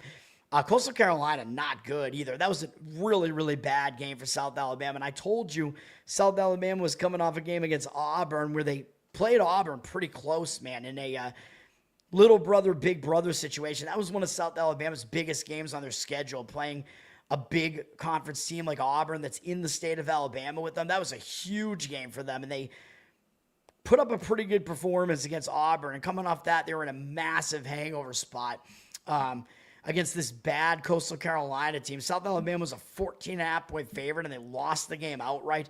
That is ugly, man. Coastal Carolina had at least one defensive touchdown in the game. South Alabama actually outgained them 420 to 294, and they lost the turnover battle by 3. So that's pretty much why they lost that game. -3 in turnovers, even though they outgained Coastal Carolina. So it was just sloppy game for them, man. Multiple turnovers in the game. You know, it was just, just a bad performance from them as far as that's concerned, even though they still outgained them. So I think South Alabama is the way to look in this one. North Texas is a huge favorite, or pretty big favorite, up from 10.5 to 12.5 here. 65% of tickets, only 60% of the cash on them. So I like that one. That one's closer to being a play for me, man, because when you have a team like South Alabama coming off a game where they lose outright as a favorite like that, really disgusting performance. They spend all week like getting drilled, man, like stop turning the ball over. You know what I mean? The turnovers could definitely be fixed. I think they're going to be much more focused on this game, and there was definitely an explanation for why they did badly in that game. North Texas in a bad spot, so I will lean to South Alabama there. That one was close to a play for me. Let's run through the rest of these before I get to my actual plays here. What else did I have? UCLA, interesting situation for UCLA here because they fired their coach. So they went into a bye last week on a terrible note where they'd lost 3 straight games, fired their coach, and now they're coming out of a bye. So I think it's a good spot for UCLA. I talk about this as well. When a team fires their coach, that can tend to pump up the team, man, because either maybe the team didn't like that coach, so that can kind of fire up the team a little bit, but the team also will play better because they want to kind of just prove that, hey, it was the coach's fault and not our fault that we were bad. So it's a motivating factor for multiple different reasons. They've had even extra time off because that game was a Friday game. So UCLA's had more than basically 2 weeks off here to prepare for this. So it is big, and the fact that they fired their coach, I think UCLA is going to show up with something here, man. They're playing this Northwestern team that's not really that good. I don't know, is Northwestern still in that temporary stadium? Somebody will have to let me know about that. They might be, because Northwestern has their new stadium being built. They were in a temporary stadium last year, so I don't know if that's still the case or not. Northwestern, they also are coming out of a bye, though they went into the bye having played really fairly tough against Oregon, only losing to them by 20 at home. So went into a bye on maybe less of a negative note than UCLA, at least. But both teams are coming out of a bye where they might have went into that bye, used that bye to fix some things. But I lean to UCLA in this game. Northwestern's up from 6 to 6.5. Really don't think they should be that much of a favorite, to be honest. 61% of tickets, 66% of cash on UCLA. The total's pretty low, too, down to 45.5. So if you're taking points with a low total like that, again, that is something to look towards as well. The points are just worth more. So I lean to UCLA in that one. Plus the points. Louisiana against Marshall? No, absolutely not. Marshall, I don't know how Marshall has won games this year, to be honest, because Marshall lost their entire team to Southern Miss, as I said. So I thought Marshall was going to be absolutely terrible, like one of the worst FBS teams. It looks like they're actually not as bad as we thought. But no, I don't really have anything in that game. Oklahoma State plus the points against Baylor. You like Payne? I like Payne as well. Wait till you see my best bets. You'll know how painful I like it. They're in the temporary stadium still in Northwestern. That's what I thought. So Northwestern has less of a home field advantage in that stadium really as well. Cal at BC. This one almost made a play for me, man, because you look at this game. BC is sitting at 1-2, and Cal is at 3-1. Oh, and by the way, again, before I get away from UCLA and Northwestern, the public's going to be on the Northwestern side, at least to some extent, although I know I just showed you the percentage was actually on UCLA a little bit, but more of the cash on UCLA. But the public's really not going to want anything to do with an 0-3 team, although I know UCLA is a bigger name than Northwestern, but Northwestern at least has a win. So the public kind of takes those records into account. But in this game, look at the records here. Cal is 3-1, BC is 1-2, and BC is favored. So you know the public is going to see that and think, oh my God, I'm getting the team with the better record, Cal. They remember Cal being like pretty competent last year, but remember Cal had Mendoza as their quarterback last year, and you know where he is this year. He's on Indiana, and he's lighting it up on Indiana. So Cal does not have him anymore. So Cal, they're not really that good, man. It's just people just look at their records and not dig into even like what these teams did.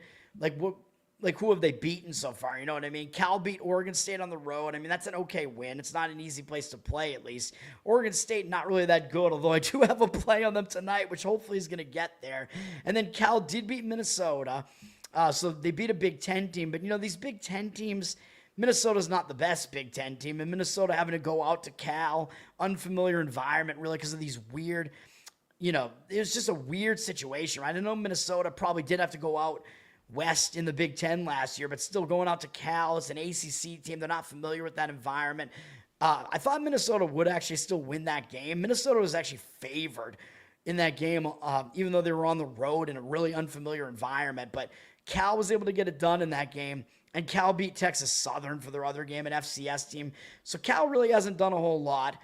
And then they did lose their first game last week to San Diego State, and San Diego State's not that good. I know they're a Mountain West team. I know they used to be good. They used to have a really nice history. They used to have really good ground game, decent quarterback play, physical, good defense. But that's not what they are right now. They're a bad team, and Cal lost to them 34-0. That is not a good sign at all. Cal with Sagapolatelli now as their quarterback, whoever the hell that is. They're, I guess, Samoan quarterback, I assume. But Cal, I mean, the fact that they took their first loss of the season as well, I think that could kind of hang them over as well into the next game, you know what I mean? Because a lot of times I point that out when a team is undefeated a few weeks into the season, they take their first loss, it can hang them over into the next game. But now they do have to go east to face Boston College, man. It's not a familiar environment for them, having to go up to BC. I don't know what the weather's going to be like, but it has been warm up here. So I don't think it's going to be cold. So the cold isn't going to affect Cal in this game. Like, it was 80 degrees today, so up in the Boston area. It'll be 75, so it's not gonna be a bad weather game for them at all. But still, it's a weird travel spot for Cal, and they're having to travel cross country. Very, very strange. BC, I know they're sitting at 1-2, but they did lose to Michigan State in double overtime on the road. I mean, that's not a terrible loss for them. BC's gotten some decent quarterback play out of Lonergan, their quarterback who took over from the evil Castellanos. And then BC lost to Stanford. I know Stanford's bad, and I believe BC was favored in that game, but I leaned to Stanford in that game because it was just, second straight road game. BC having to go out to an unfamiliar spot on the Pacific Coast, like a very late night game. That was just a very bad spot for BC.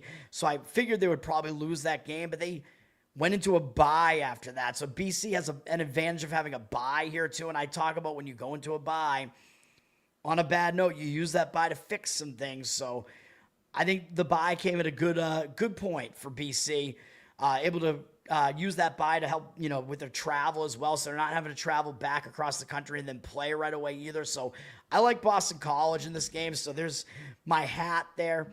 And again, you're laying 6.5 points with a 1-2 team against a 3-1 team. So it's like what is the public going to think about that, right? They're only going to want to go with the 3-1 team. They're getting 6.5 points. It looks almost way too easy to do that, but I would lean to BC. I would lay the points. BC sitting at 6.5. It went down a little bit, actually. 63% of tickets on Cal. So the public is indeed taking Cal. 57% of the cash on BC, though. So, yeah, I like BC in that one. Anna, what's up? Thanks for hanging out. Yeah, that's right. Anna hitting on me in the comment section here. All right, BC, I mean, I'm tempted, man. That was one of the closest ones. That was one of my last cuts as far as ones that I wanted to make a play on with BC. What other games should I talk about? I mean, Utah, West Virginia. I think Utah deserves to be ranked, dude. I like Utah, and the only reason they've been knocked out of the rankings is because they lost at home to Texas Tech. And, yeah, I know Utah didn't look good in that game. Losing 34-10. Pretty ugly. Which you could see I had a pick wrong in that game. Texas Tech did outplay them. Utah had 4 turnovers, though, so it was a sloppy game for Utah, too. But I think Utah could definitely clean that up, but they are having to go to West Virginia, which is not exactly the easiest spot to have to go to. I still think Utah is better than being an unranked team, though. I mean, Texas Tech is a solid team this year. But having to go on the road to West Virginia, maybe somewhat of a difficult spot. They haven't traveled this far east yet, which, by the way, I was going to say Cal, back on Cal for 1 second. Cal has not had to travel out of the Pacific time zone yet, I don't think. I think their road games were Oregon State and San Diego State. So they have not played a road game outside of the Pacific time zone yet. So it is a bad spot for Cal for that reason, too. Anyway, Utah, I like Utah. I do think they should bounce back here against West Virginia, but West Virginia had a pretty ugly game last week too, man, against Kansas, and this is going to be their Big 12 opener, Big 12 home opener, so West Virginia should show up for this game as well, so I do worry about it, even though I do think Utah is a better team than what people think right now. Utah, I mean, the odds makers are telling you they are. They're a 13-point favorite here, despite being on the road, up from 10 to 13. But it does look like the money's kind of coming back on the West Virginia side. It is a low total, 47.5. So I would not want to lay it with Utah. There's no way. 64% of tickets, only 62% of the cash on Utah. I just figured I would talk about that game briefly, but I don't really have a ton to really say on it. Hawaii and Air Force. I heard some guys talking about this game. Air Force played Boise State pretty close last week, man. That was a big game for Air Force. Playing Boise State close. Air Force was within 5 points late in that game, man, with like 4 minutes left. Boise covered like late in the game and maybe shouldn't have covered that number, man. So that was a big game for Air Force. They played pretty well against Boise, and now they get Hawaii, and next up they have Navy next week, and that's a huge game, Air Force versus Navy. It's one of the big, it's part of the Commander-in-Chief trophy where the armed forces all play each other, Army, Navy, and Air Force.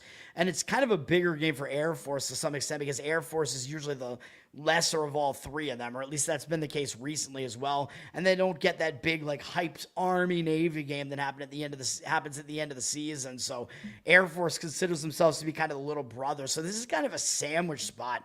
The problem that I have with it is that I don't really think I want to I don't really think I want to take the points with Hawaii here either, because Hawaii is having to travel to the mainland, and I know Hawaii's used to it. They have to do this every year. They make multiple trips to the mainland, but it's still not that easy. And the first time they did it this year, they got bombed by Arizona. They lost horribly to Arizona, so I don't know if I'm ready to say I want to do that, man, even though Hawaii does seem to be kind of on the upswing a little bit. It is a bad spot for Air Force, so things to consider there, man. I would still probably lean towards the Hawaii side, but the money looks like it's slightly coming in on Air Force, up from 5.5 to 6.5, with 80% of the tickets on them, 90% of the cash on Air Force. So the cash looks like it's coming in on Air Force. I don't know, man. I think it's a bad spot for them. I'll leave it at that. I would lean to taking the points with Hawaii, but I don't think I can quite get there with it. Tulane and Tulsa, this is one of my last scratches, man. I like Tulane in this game. I'm not going to quite get there with this one, but this is one of the last ones. So Tulane and BC. So watch those be correct and watch my actual plays be wrong, and then I'll be pissed off. So I like BC. I like Tulane. Those are a couple of my last scratches, man, which is why I'm talking about them. Tulsa, they're in a letdown spot, man, because what did they do? They went to Oklahoma State last week in prime time, so I know they do have extra time off here because they played on Friday or whatever, but they pulled off a big upset, man. I mean, Oklahoma State wasn't playing well. We know that. Oklahoma State's been way down for a while now, but it's a huge game for Tulsa. I mean, Tulsa got blown out last year at home against Oklahoma State, and you know, it's a little brother, big brother situation. Whenever you do that and you pull off a game like that, especially when it was like a 17-point upset or something like that. Huge game for Tulsa. Now they face Tulane. I mean, the hesitation that I have with it is their first conference game, I think, right? Or wait, no, it isn't. Their first conference game was Navy. Never mind. But this is another conference game against Tulane, and Tulane is pretty good so far, so maybe Tulsa does still have reason to show up, but I think it is a letdown spot nonetheless after that big game against Oklahoma State. So take from that what you will, but I do lean to Tulane a little bit here. Tulane, problem I kind of have with Tulane is that they did take their first loss, and I talk about how that can kind of hang you over a little bit after you take your first loss. They are having to face a second straight road game and a third straight road game in 4 games, which is not that easy. I don't know if they had a bye in the middle there. They did not, so that makes it even more difficult. 3 road games in 4 weeks, so I don't quite want to have my money on Tulane here. And Tulane did play a couple of big games in a row as well against Duke and Ole Miss, and Ole Miss was their biggest opponent that they'll face this season. They didn't do well. They got blown out, but it was still a game they probably got up for emotionally. I talk about how you do potentially get hung over after you take your first loss of the season, though Tulane has got to be the better team here. I mean, they've also been pretty battle-tested. They haven't faced any FCS teams. They did beat Northwestern to open the season. They were favored in that game. That's how bad Northwestern is. And they did beat Duke, which was the return of Mensah, who used to play for Tulane, and now he's on Duke. I still lean to Tulane in this game because it is a letdown spot, but I'm not going to lay 14 and a half now on the road. I mean, if you could get it at the opener at 13 and a half, it's a little bit more tempting to do it. But, it's crossed through the 2 touchdown thresholds. You're not getting the better of the number. Tulane up from 13.5 to 14.5. As you can see, it's headed towards 15. 59% of tickets on Tulane. So the public doesn't even really want Tulsa here. But 84% of tickets on Tulane. I do lean to Tulane, but, yeah, I'm not going to lay points on the road like that. I mean, I'm just not going to do it. What else did I have here? Virginia Tech and NC State. This is a little bit interesting as well. NC State took their first loss of the season. I talk about this. Yet again, I just talked about it. First loss of the season, sometimes it will hang you over into the next game. And that was a big rivalry game, man, against Duke. They've actually played 2 straight North Carolina games against Wake Forest, which I know Wake is kind of they're like, the cousin that you just bully off in the corner at this point, though. But Duke is kind of the big brother right now again. And NC State couldn't quite do it, man. It was a fairly close game, I think, later into the game, but Duke was able to get the job done. NC State could be a little bit hungover here, and NC State's defense looks pretty vulnerable right now. They haven't been playing that well, so I do not like NC State coming into this one in this spot. Virginia Tech, I talked about them last week because they started off the season 0-3. They lost to South Carolina, although remember, South Carolina scored late in that game to cover the spread on like a defensive touchdown or something. So Virginia Tech played a lot better in that game than what the score looks. It was a close game. And then they did lose to Vandy pretty embarrassingly. Vandy did wreck them. So there was that. It was a bad game for Virginia Tech, but Vandy's not bad. But then the final straw was they lost to Old Dominion at home. Although Old Dominion's not that bad. They're an FBS team. They pretty much always make bowls at this point. I think Old Dominion is pretty solid. I mean, Old Dominion played pretty well against Indiana too. So, I mean, this Old Dominion team is not that bad, but Virginia Tech obviously should not have lost to them by almost 20 points at home anyway, nonetheless. Virginia Tech was a 5.5-point favorite. That kind of tells you how good Old Dominion is. They're not that bad, but that was the final straw. So Virginia Tech fired their coach. And I talked about this yet again when a team fires their coach, which, by the way, we have one more fired coach spot to talk about. So we have UCLA, we have Virginia Tech. There's one more, and it's going to be one of my plays, and you might know what it is. Virginia Tech, they did already have their fired coach spot kind of against Wofford, but it was an easy game. I mean, Wofford, they're an FCS team and pretty much a cupcake. So I just think it's kind of a good thing that Virginia Tech was able to get that win, so it stops that losing momentum for them. So I think that's really good. Now they get to play NC State. I kind of have a hesitation here because it is their first road game of the season, so it makes it a little bit more difficult. But you're getting a lot of points with Virginia Tech. Yeah, like Saab said here, you're buying low on Virginia Tech. That is definitely true. So I agree with it. It's not going to make a play for me, but I do agree with Virginia Tech here. I think the fired coach phenomenon can kind of carry over to this game because, again, you have your new coach. Sometimes it does fire your team up, although usually in the first game it does it the most, but that was an FCS team, so maybe it'll carry over into this big conference game here against North Carolina State. So the fired coach phenomenon in this case might actually last for a couple weeks here. So I do agree. I like Virginia Tech in this one.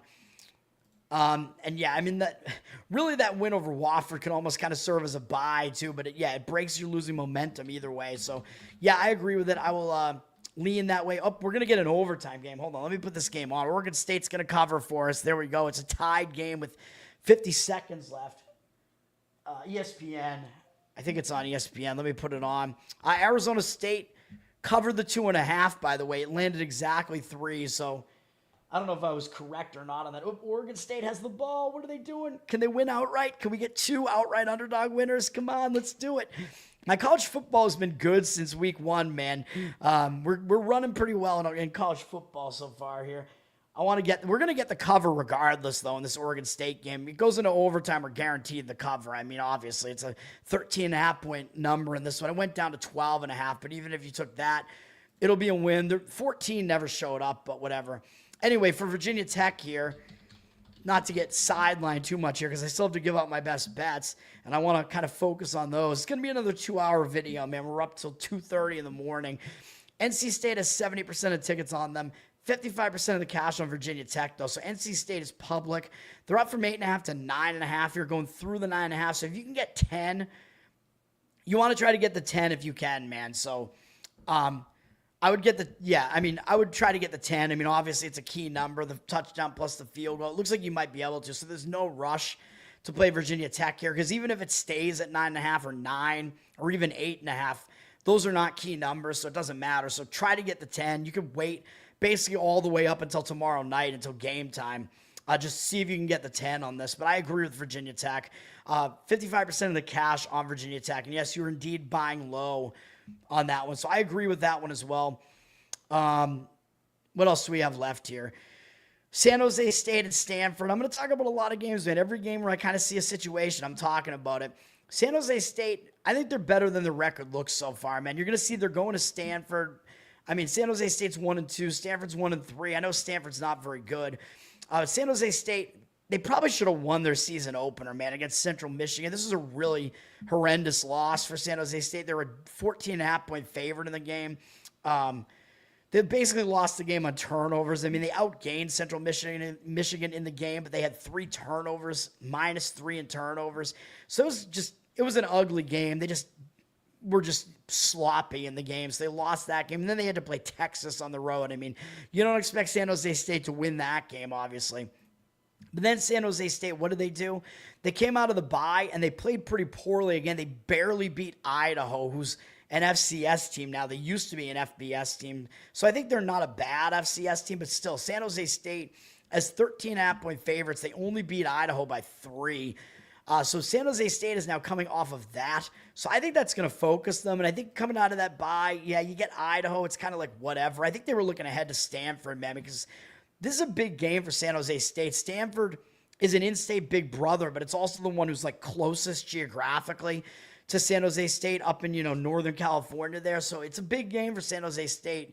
I think they're going to be even more focused because they played like ass against Idaho, and it might mean you get even more value on San Jose State. Stanford, I mean, they're an ACC team. They have the bigger name, so everybody kind of thinks they're the better team, but I don't even really think they are.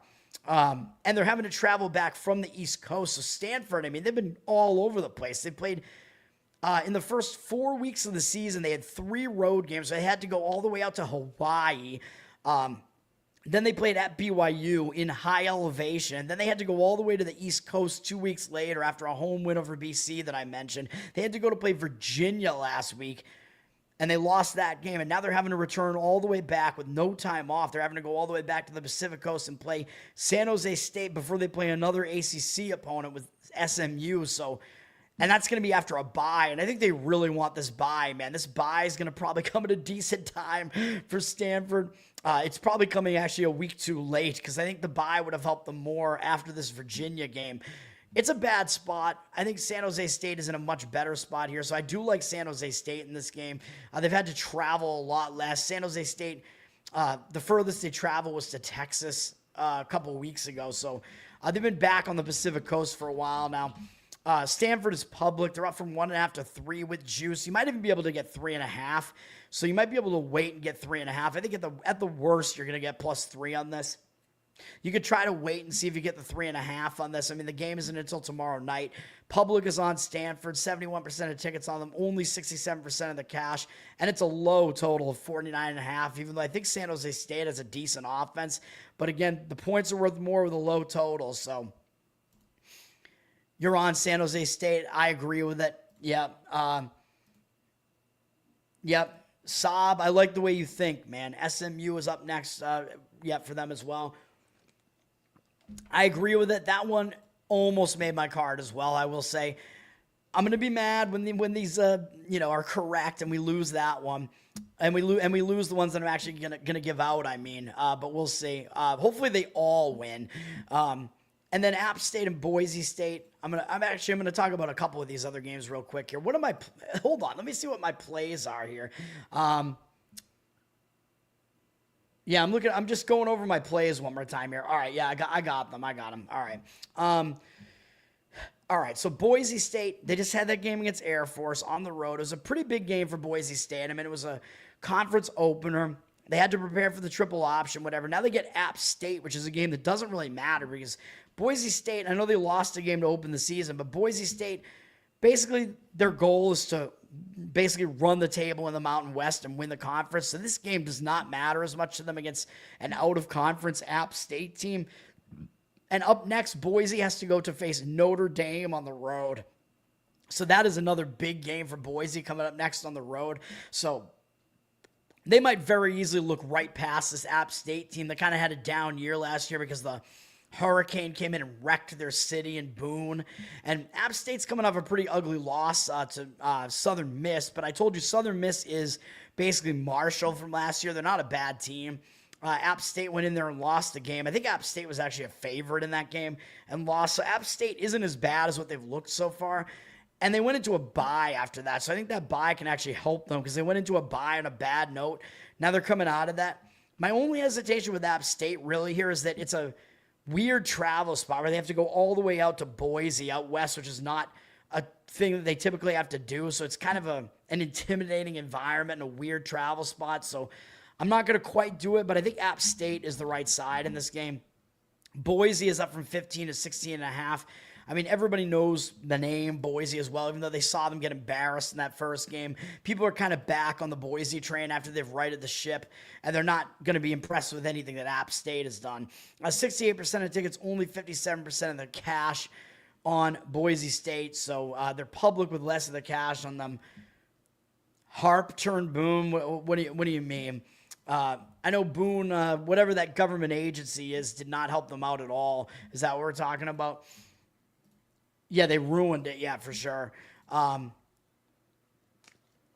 Kentucky at South Carolina. This almost made my card as well. This is all right. So I'm going to give you like 4 almost plays here that are San Jose State, BC, Tulane, although maybe Tulane is actually the least of all of these now that I kind of reassess. And I like Kentucky in this game, but I'm not going to quite get there with it. But South Carolina, they're kind of in a sandwich spot, man. After they got embarrassed in that Vandy game, they went and they played pretty tough at Missouri last week. Sellers was back for South Carolina in the game. So South Carolina did play well in that game. They only lost by 9. It was closer than that later in the game. Missouri scored a late touchdown to push the number up a little bit. South Carolina covered because I think they were like an 11.5, 12-point underdog there. Now they come home to face Kentucky, and it's going to be a revenge spot for Kentucky because last year South Carolina went into Kentucky and embarrassed them. I think it was like a 34-7 final or something like that. So Kentucky's going to have this game circled, but South Carolina maybe not so much because they do play LSU next as well. I know this is a home conference game though, but they already did play their conference home opener against Vandy. They're going to want to right the ship, I know, because they're 0-2 in conference, and they do have a bye after this, so they do have a bye before they face LSU. If LSU is coming up next week, I think it would be a worse spot for South Carolina than it is, but I still think it's a better spot for Kentucky. By the way, South Carolina, I saw this stat that was just absolutely ridiculous. South Carolina is worst in all of FBS football in yards to go on third down. They're averaging 9.5 yards to go on third down, which means that they're averaging only gaining a half yard on first and second down. I don't understand how that's even possible. That's how bad South Carolina really is. And they were ranked, and I've been talking about how bad they are because like almost half of their touchdowns that they've scored this year were on defense and special teams. It's ridiculous. But I can't believe that their offense is that bad. It's like they're putting all the load on Sellers. It must just be that they're constantly throwing the football. Like, how else do you gain only a half yard on average on first and second down combined? It must be that you're throwing incomplete passes. Like, that's the only way that it can happen like that. It's ridiculous. So for Kentucky, I think it is a better spot for them because they're coming out of a bye. They went into the bye on a decent note, though. They beat Eastern Michigan, our Noah Kaniga team there, Eastern Michigan. Kentucky did have a bye after that. I know it wasn't the worst note to go into the bye on, but they do have the extra week to prepare for South Carolina. And I do think they have South Carolina circled because it's a revenge spot. It is obviously a conference game. Yeah, I like Kentucky in that game. That's the way I would lean. Huge look-aheads. I don't think it matters as much for Kentucky because Kentucky, yeah, they have Georgia next, but I don't think it's as big a look ahead for Kentucky, man, because Kentucky, they have had South Carolina circled because of what South Carolina did to them last year in Kentucky. I think it's a big game for Kentucky. I think Kentucky wants the game. Last year, South Carolina went in. I got the score a little bit wrong. South Carolina went into Kentucky early in the season last year. It was basically the conference opener for both teams and beat them 31-6, totally embarrassed them. And even in that game, South Carolina's offense didn't do anything. Sellers had 166 yards of passing. I mean, is Sellers even good? I mean, we've been talking about how Sellers is supposed to be this good quarterback. It's getting better. I don't even know if he's good. So, yeah, I like Kentucky in that game. And the money is pretty much agreeing with it. You probably could have gotten 7 at some point, although I don't think it was out there that long. South Carolina's down to -5 now, 59% of tickets and cash on them. I will not put too much weight into that one, but that one was close to being a play for me on Kentucky. Let's go to the actual plays here. Let's get ready for the best bets. Let's do it. And again, I hope my leans here don't outperform my bets because that would really piss me off. You're going to hate all of these bets, man, but at least we already started off 2-0, right? I don't know. Did the Oregon State win? Is the game over yet? I don't know. If they won outright, I will definitely celebrate. But yeah, we started off the week 2-0, so we can afford to, maybe have a little bit of a lackluster day tomorrow. But I want to win, man. So let's get to it. You guys are going to hate every one of these plays, man. You know how contrarian I am. These are some of the ugliest, most contrarian plays you can probably think of. First one up, I'm going to do it again. Kansas State -5.5. I'm going to do it. Even though I'm 0-2 playing Kansas State, I still think they should have won the Dublin game. They didn't deserve to even be close in the Arizona game. But I'm going to do this anyway, man. Nobody is going to want Kansas State at all in this game. And I do. Where are they at? I just missed it. Hold on. Yeah, they're playing UCF at Kansas State. All right. So this is up at noon. It's going to be one of the early start times. People are going to look at this. UCF is 3-0. Kansas State's 1-3. So why the hell would you lay points with Kansas State? There's no way the public is ever going to want to do anything like this. Well, let's look at what we have going on here. UCF. Oh, yeah, they've played nobody. That's one part of this handicap. Who have they played? They were a 20-point favorite against Jacksonville State to open the season. They almost lost. They only beat them 17-10. Then they beat NCAAF, and I know they massacred them, but that is an FCS team. And then they beat North Carolina last week. Okay, we know North Carolina's playing pretty poorly here, and I told you I liked UCF in that game last week. Bill Belichick, not off to a good start. I think his girlfriend is basically coaching the team.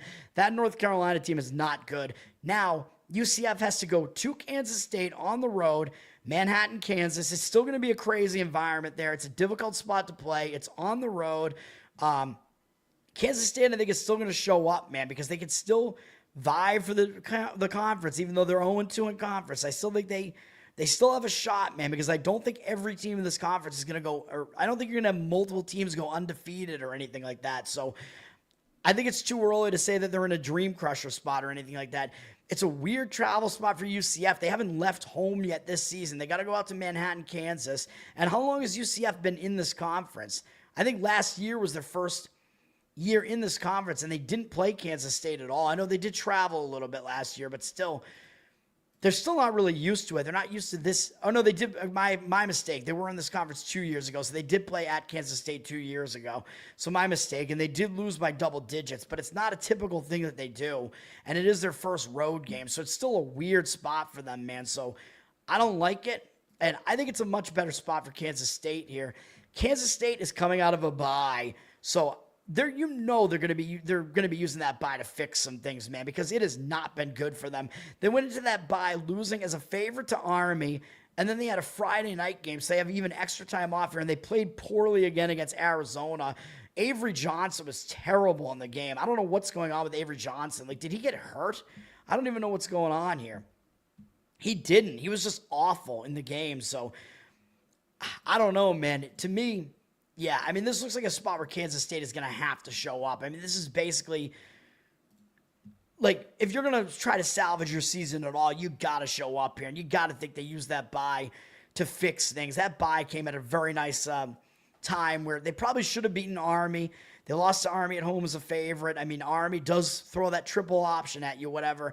Kansas State did play better in that Iowa State game than maybe what it looks like. I think they probably should have won that game. But they faced a much more difficult schedule than UCF. I mean, again, they played Iowa State. Army is looking like they're not that bad now. And they played Arizona. I mean, all three of those teams might be better than... Who's the best opponent that UCF played? North Carolina? I mean, they suck. So I think Kansas State arguably has played three better teams maybe than North Carolina. So, yeah, I like it. There's a reason why Kansas State is favored here. We're going to do it. Nobody's going to want to do this. Nobody's going to want anything to do with Kansas State. And they're actually down from 6.5 to now 5, although I think it's mostly 5.5s out there. Doesn't really matter. It's a dead number either way. 68% of tickets on Central Florida. Everybody wants the undefeated team as an underdog here. We're not going to do that. Kansas State, 68% of the cash on them. Lay it with Kansas State, man. We're finally going to win on Kansas State. How about that? Oh, it's we're in overtime now. All right. I don't know what's going on in overtime here. Oregon State's facing a 4th and 1 here. Should I watch this play? Make this even longer here and make you wait for my next best bet? I don't want to do that, but I want to see what happens. I would love to get this right on the money line. They didn't get that. Oh, my God. Oh my God, Houston's going to win the game. But we got the cover on Oregon State, but that was just awful. That was so bad. I mean, it's basically what you got to do. You got to run it up the middle on fourth down. But man, that was so bad. If you guys are watching that, just awful. Just absolutely awful. Just stuffed. All Houston's got to do is win with a field goal. But hey, it was part of the handicap. Didn't I get this right? I said it was going to be a low-scoring game. Like, we basically got right to the total in regulation, 24-24. So, points are worth a lot, man. So, we're going to get Oregon State right as far as the cover. We just won't get that little money line sprinkle, but that's okay. I mean, it would have been really nice to get it, though. But we'll have a winning day anyway. But, yes, Kansas State is the play in that one. Up next, you're going to hate me even more for this one. Iowa, plus 8.5. Who is going to want Iowa in this game? Nobody but me. Nobody but me. No. Nobody can bet Iowa like I do. Here we go. Indiana up from 7.5 to 8.5 here. 69% of tickets on Indiana. I'm shocked it's not even more than that, to be honest. I don't see how. I would expect Indiana to be getting like 90% of the public action here. I mean, 69% seems low. Only 66% of the cash with the line up from 7.5 to 8.5. It's like, all right, whatever. You're going to give me more points? Fine. I think the line is just moving like this because it's just an overreaction of what we saw last week. The public is going to overreact. Who is going to want to try to fade Indiana in this game, man? They're up to ranked 11th in the nation. Mendoza is out there shredding it. This Indiana team, I mean, last year they had completely different personnel because it was whoever, I forget the name of their coach. He came over from Ohio. He brought over, who was their, Rourke. Tanner Rourke was their quarterback last year. They brought over from Ohio. Then this year, they had such a good season last year, they basically just reloaded with Mendoza. But my complaint about Indiana last year was, who did they play? They didn't play anybody last year, basically. They had a really easy schedule. So I believe I gave out Notre Dame as a bet last year. I think that was one of my bets on the show, and Notre Dame covered in the playoff game against Indiana. Well, I'm still not impressed with Indiana, man. That's what I'll say. I know their offense is putting up ridiculous numbers, but Mendoza, I mean, his yardage numbers are not that insane. They've been putting up a lot of points. I get it. They do have a decent rushing attack.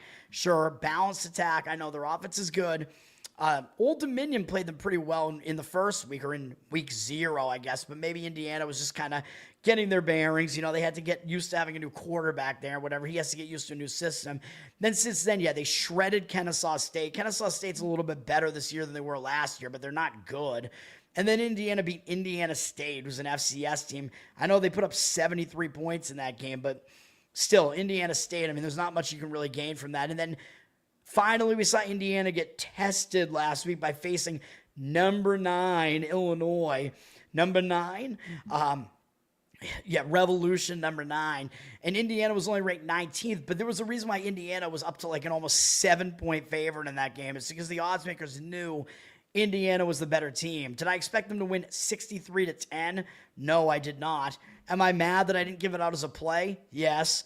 Because I had that, it was close to being one of my plays last week, man. It was one of those ranking disparity games where it was like, wait a minute, the lesser ranked team is laying like a touchdown at home. So I should have given it out. I gave it out as a lean on the show at least. But yeah, Indiana won 63-10. But as I already pointed out, I don't think Illinois is that good. I don't even think they're a top 25 team, man. And they were ranked 9 last week. Illinois has done nothing. Like, they beat Duke just because Duke turned it over 5 times in the game. And then the next time they had any sort of test, they just completely fell apart. So I don't think Illinois is good at all. Indiana, yeah, they're good. How good are they? I don't know exactly, though. But they have to go on the road to Iowa now here. And this is their first road game of the season. You know that's not easy, having to go on the road. First road game of the season. And Iowa, this is easily going to be the best defense they've seen so far. I think probably the best defense they've faced so far is Old Dominion. Illinois' defense is not good. So Indiana's going to get tested here, man. And to make matters worse for them, they just beat number 9 ranked Illinois. They got to go on the road to face Iowa. And who do they have up next? Oregon on the road. Although it is in 2 weeks. I know they do have a bye next week. But I still think this pretty much looks like a sandwich spot to me. But it just looks like Indiana's going to be so overvalued here after what they've done and what everybody saw them do last week. But that Oregon just kind of adds something to it, man. The fact that they have Oregon coming up in 2 weeks, have to go face them on the road. It's a difficult spot. I think it is still a sandwich spot. Iowa, people are going to think, because people think of Iowa as this team, like their offense sucks, but Kirk Ferentz fired his son, or he moved his son out of the offensive coordinator role, at least. Remember, I've talked about this. Iowa, their offense is a little bit better this year, man. They got Gronowski there. I know he's not putting up huge numbers through the air, but he's a dual-threat quarterback. They can run the football, and that is what they try to do. They run the football with multiple different backs. As you can see, they've had a different leading rusher in every single game, so they put up decent rushing numbers, man. That's what Iowa does. So I think that's good against Indiana. I think Iowa could slow the game down, man, and that is what you have to do against this Indiana offense, and that is what Iowa wants to do. Iowa, they still like to run the football. They like to play defense. It's just that their offense can score better this year than they could in the past couple of years. I mean, you saw they did put up 34 on Albany. I know Albany, FCS team, whatever. They put up 47 against UMass. UMass, terrible, but they're an FCS team at least. And they put up 38 against Rutgers last week. And that was on a Friday, so they do have an extra day to prepare for this too. So Iowa is a little bit more rested from that as well. I like it, man. I think Iowa, you could maybe argue they've been a little bit more tested too, because I think Iowa State, you might be able to argue they're better than Illinois is. I don't know. They're ranked higher than Illinois right now. I think it's at least close. So I like it, man. Indiana, their defense, I think, is maybe better than it was last year. I think it's hard to say how good Indiana's defense really is because they haven't really played anybody. But I think Iowa, you're more assured that you know that Iowa always pretty much is stacked on defense pretty much. So you pretty much know that Iowa always brings it on defense. So I think you could maybe say that Iowa still is the better defense here. They're getting a ton of points at home. And by the way, the last time Iowa was an underdog of this magnitude at home was in 2022 against Michigan, who was like a national title contender that year. So Iowa never is getting this many points at home. It's very difficult to play there. We're going to go with Iowa in that game, man. Oregon, yeah, smoking the Devil's oregano. Yeah, that's true. My memory's a little bit worse now that, since I had the stroke, although that was long ago now. Let's finish this off, man. So I'm assuming Houston won the game, unfortunately, but Oregon State still covered. Next up, who was it? Saab? Is this yours? Oklahoma State plus 21. Hopefully you can find the 21 still out there. I saw the 21 around, so I think you'll be able to get it. The 3 touchdown threshold there. I would probably still even do it at 20.5, but I like getting the points with Oklahoma State here, man, against Baylor. The public's only going to be coming in on Baylor in this one. Baylor, they're up from 19.5 to 20.5 with a lot of juice, so I think you can get 21. If you can't now, I mean, you can just hold off on it because if it's 19.5, 20, it doesn't matter that much between those two numbers. You'll at least get 20.5 probably at the very worst, but I think you'll get 21 if it's not out there right now. Maybe you'll even get 21.5 if you wait a little bit. 79% of tickets, only 72% of the cash on Baylor, so the public is all coming in on Baylor, although I think I'm going to have Baylor as one of my survivor picks, though, because I think I have to, because Baylor basically has no future value. I looked at their future schedule, and they have no other survivor-worthy games. So I think I have to play Baylor in Survivor, so they need to win the game outright and not cover. It's going to be a little bit dicey there. But I like this game, man. The public's not going to want anything to do with this. Everybody thinks Oklahoma State sucks, which they do. Baylor is obviously the way better team, but Baylor's coming off a more difficult game, man. I know Baylor's pretty battle-tested. I mean, they played Auburn. They played SMU on the road. Last week, they played Arizona State. That was a big game, and they lost. Arizona State plays pretty good defense. I know Baylor with Sawyer Robertson there. He's good. Baylor does have a balanced offense, man. With him coming back from last year, they got Washington who's putting up a lot of numbers running the football. Yeah, they got a good offense, but Arizona's defense slowed them down a little bit. So did Auburn. So when they face better defenses, they get slowed down a bit. I know Oklahoma State is not one of those, but we don't need Oklahoma State to slow them down that much to come within a 3 touchdown number at home. And I think Baylor might just not totally show up here, man. I mean, that was a big game against Arizona State, and next week they have to face Kansas State, who, even though they're struggling this year, that's still a big game. They carry weight behind their name. You know, they were in the thick of it to win the Big 12 last year.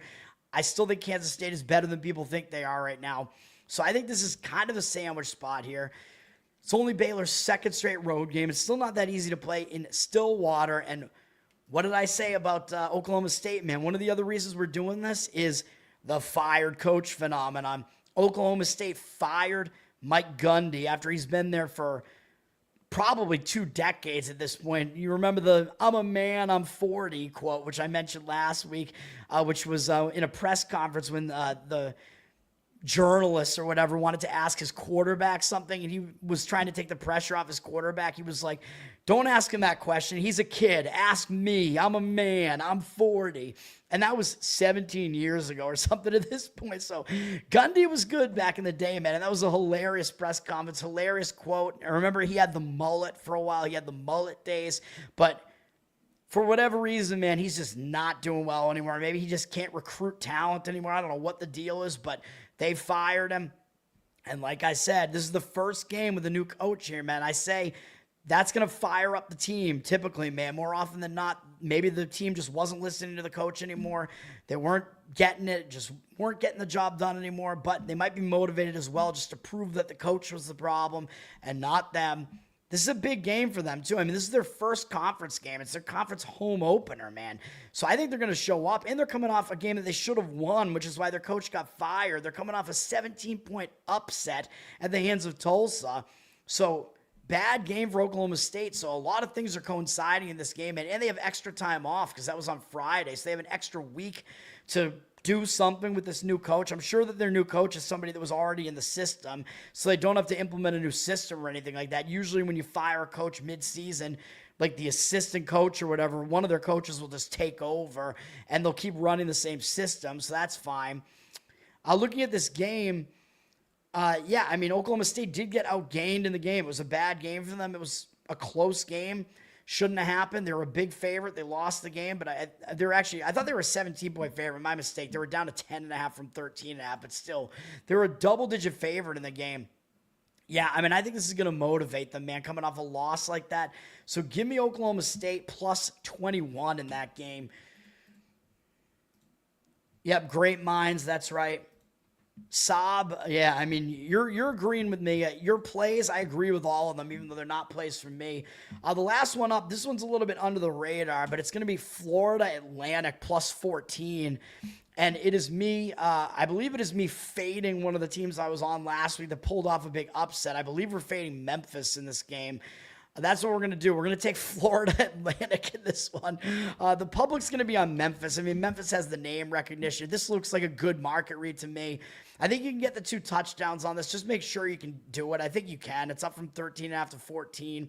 74% of the tickets are on Memphis, but 58% of the cash coming in on FAU. And I know the total is high, up from 60.5 to 62.5.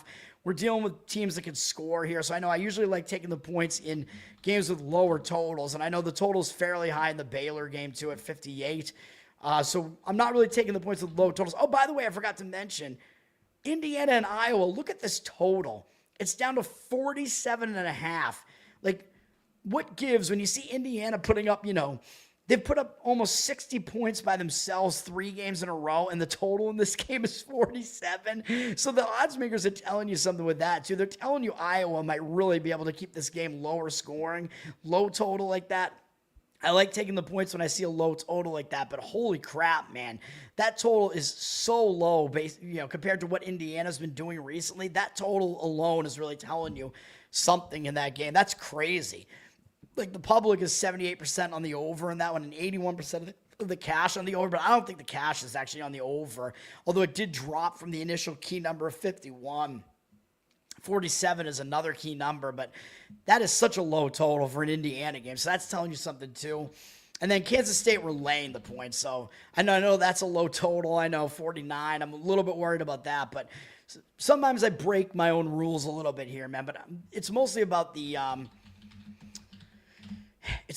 spot. So yeah, Florida Atlantic. We're gonna take the points here. I know it's a high total, but the money is agreeing with me on this. We're going to fade Memphis here, man. I mean, we know I had Memphis last week, and they were able to pull it off. They pulled off the upset over Arkansas. Not only did they pull off the upset, as 7-point underdogs or whatever, but they were losing that game 28-10, and they made the comeback, had a really nice late surge in that game and won dramatically by 1 point. Huge win for Memphis, man. I mean, look at that. They came back and they won like right at the end, basically. They got that touchdown right near the end to pull ahead by 1, failed on the 2-point conversion, but whatever.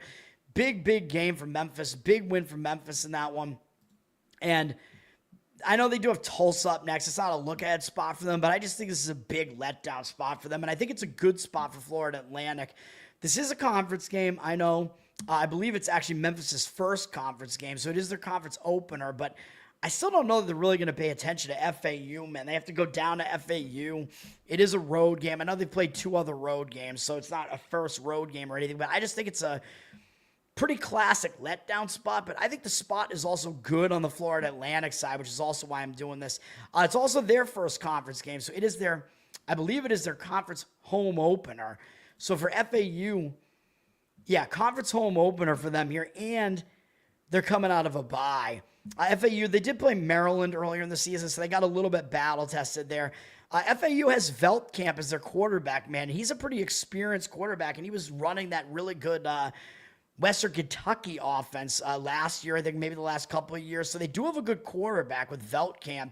It just hasn't really come to fruition yet. But they went into the bye on a really bad note. So they're coming out of a bye. They have an extra week to prepare for this. So that helps Florida Atlantic. But they went into the bye losing to one of their rivals, really, Florida International, FAU versus FIU, Florida Illinois. For those of you that followed me last year, Florida International. They're not a conference opponent though. But they went into that game. I think FIU was actually a small favorite in that game, but FAU did not play very well against FIU in that game. And I think FIU was a small home favorite in the game, and they just pulled away late and won the game. Looking at this score sheet, though, FAU outgained them. So kind of a misleading loss for Florida Atlantic there. They outgained FIU 478 to 408. So FAU put up some offense, man.